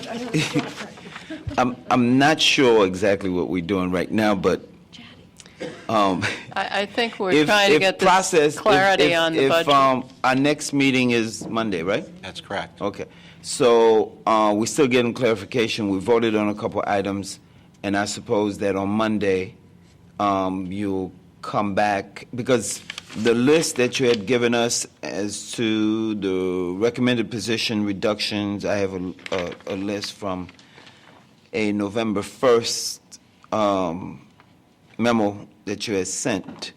So I really would like to see what remains on our list. And as we talk about the revenue picture, I think that how you assess the revenue for this coming fiscal year has a significant impact on what you felt was going to be the shortfall versus expenses. And so you made some certain recommendations to eliminate positions and programs, et cetera, et cetera. I still have a real problem with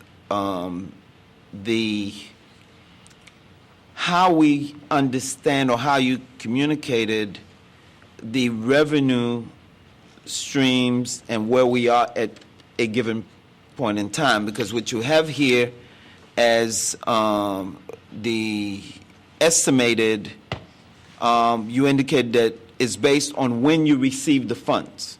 It's not based on whether you will receive the funds. So the actual projection of revenue then is fluid. It seems to me that something needs to come back to us to say, we expect within a month of the coming fiscal year to receive X additional dollars. So if we have that sense, then we can be part of the process in an educated way as to what's the real truth about the total revenue that we have coming in and how we should consider some of the additional cuts that you have proposed. Alderman, having just come back from Springfield, any money that comes to us from Springfield, we really don't know. Right. When it'll I could come. agree with that. Okay. But some of the other line items, as Alderman Rainey has pointed out, and what I was talking about before, and the response was that, look, we make a guesstimate because some of the funds, we're projecting what we have on the basis of when they may be coming in, as opposed to what we anticipate to have by the end of the fiscal year, which we could measure in terms of December 31st, or we could measure as, January, because we anticipate that fund coming in and being applied to the new fiscal year. If we don't do that, if we don't apply it to the fiscal year that we're working with, then what are we doing with the money? Where is it applied? And that's why I was talking about the need for us to get updates as to what's going on with the funds that we project to receive that we had not yet received. And Alderman Jean-Baptiste, members of the council, I think many of you still have page 41 nearby. Page 41 has 5 columns to it. The first column is the amount of money that we received in each of those revenue line items for the fiscal year that ended February 28th, 2010. The 2010-2011 budget is the budget that was adopted, the revenue projected in the budget for the fiscal year ending February 28, 2011. Yes. The third column is the column that I think you're asking for, and those are the numbers that we expect to have received by February 28, 2011. And then the fourth column is what we expect to receive, what we are budgeting for the fiscal year beginning March 1st, 2011. And then the final column is the variance between what we are expecting to receive, that 2010-2011 estimate, and the proposed. So I think that the columns demonstrate what you're looking for, and that is the third column, the 2010-2011 estimate, is the amount of money we expect to have on hand in these line items on February 28th, 2011, the last day of the fiscal year.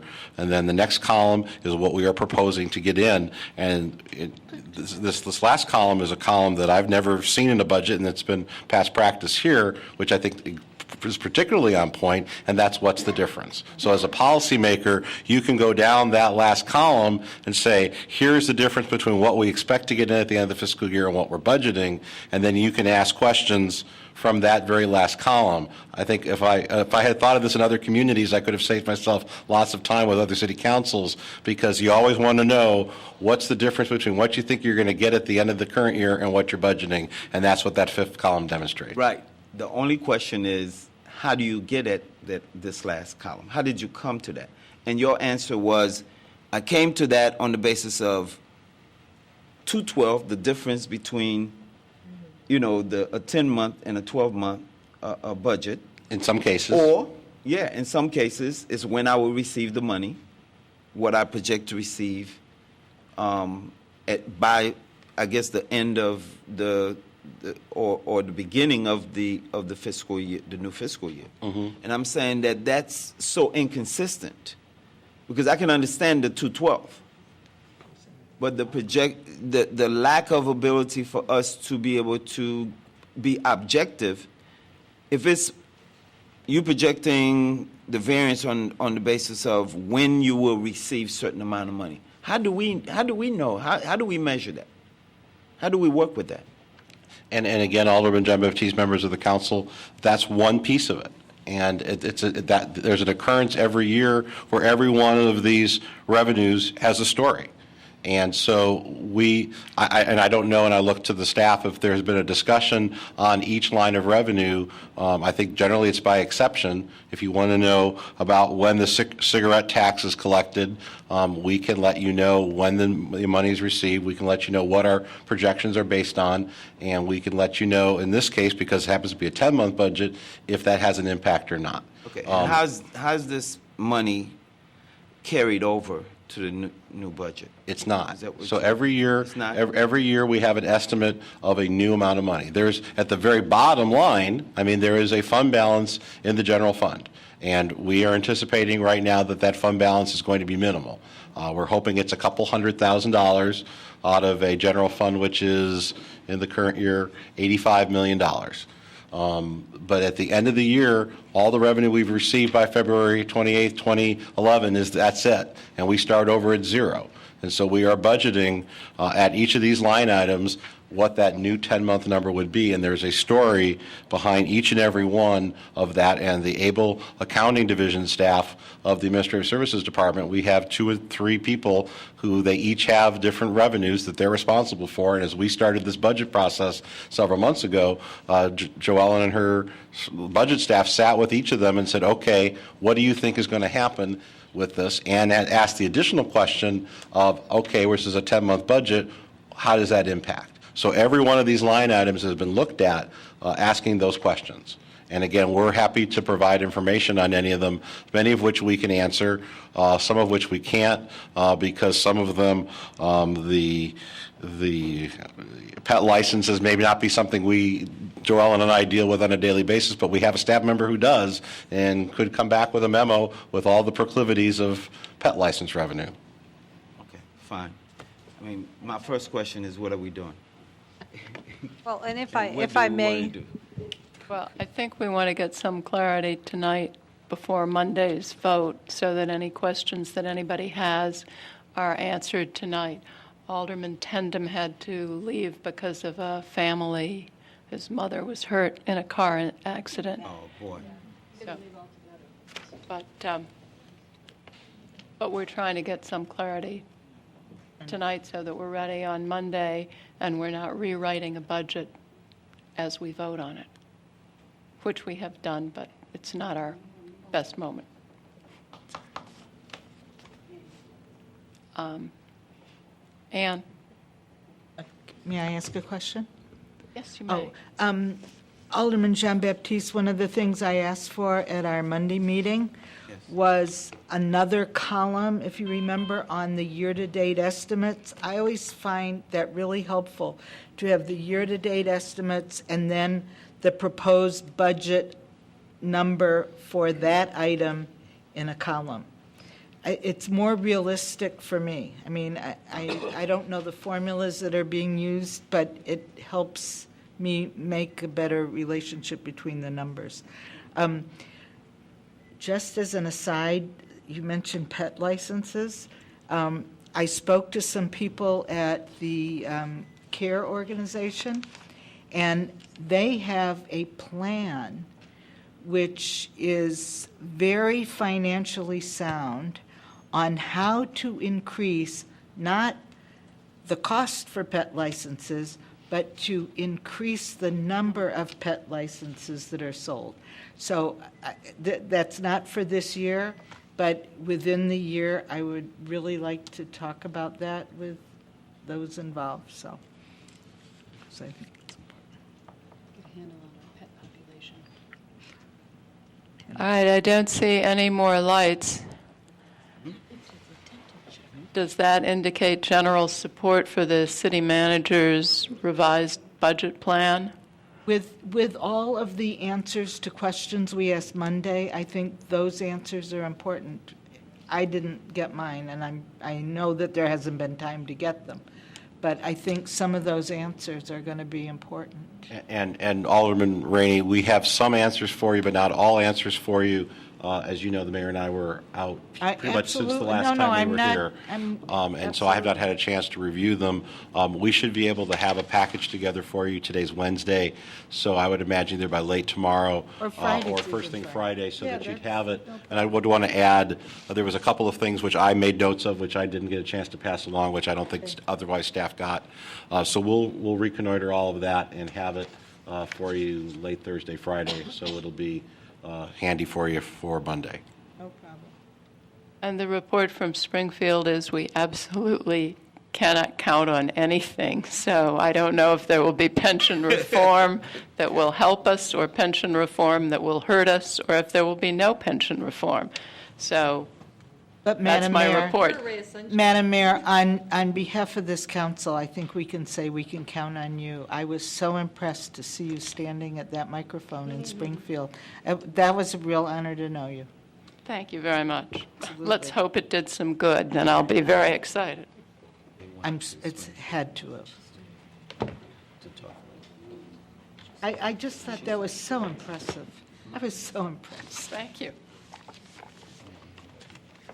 Madam Mayor, not all of us are as tuned in as Alderman Rainey. Could you tell us what Alderman Rainey was referring to in front of a microphone? No, I thought maybe it was just me, but no, I know they went to Springfield. There were four mayors who spoke at a press conference in Springfield on pension reform. And were you on the news? Yes. Ah. In Moline, she was on the news. Oh, in Moline. Moline, okay. Well, they love me in Moline. Can we find it? Can we find it on YouTube, or is it on the city's website? Actually, Alderman, when the Coalition for Pension Reform sent an email with links, which I just apologize that I've been running around today, but I think you could have been promoting my. But I could have been promoting. The mayor's But YouTube career. what I will do is I will forward that to you this evening, and you'll be able to see the Moline. I think the Moline stuff is on the web. Okay, thank you. So you can see that. Okay. Oh, on Patch. It was on Patch, absolutely. And the report from the Pension Reform Committee, the city manager had a little trouble understanding that you sign in as a witness and then you say you have no opinion on the bill because the bill isn't written. It's just a shell. But I met Speaker Madigan, so I haven't washed my hands since. So the city manager did very well learning Illinois politics. All right, are we ready to adjourn, and does everyone feel comfortable about Monday? No. Alderman Rainey, you'll call in, I trust, or email if your questions aren't all answered by Friday. I'm not in any rush. Okay. No, no. All right. Move to adjourn. Oh, yes, No, I'm going to do this. I've never done this. What? It's a Oh. We have no executive, we have executive session? no. It's motion to adjourn. Alderman Tandem. You gotta call it fast, though, Madam Mayor. It's my first time. Alderman Tandem. Aye. Thank you, Alderman Tandem. Alderman Grover. Alderman Rainey. Aye. Alderman Burris. Alderman Fisk. Alderman Jean-Baptiste. Aye. Alderman Nguyen. Alderman Wilson. Aye. Alderman Holmes. The ayes have it. We are adjourned. When people sit at home and they watch stuff, sometimes this stuff is boring to them, but when we hear it, it's so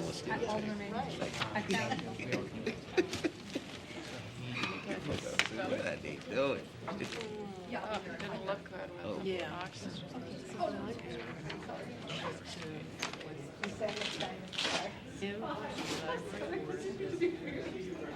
Whatever he's got, yeah.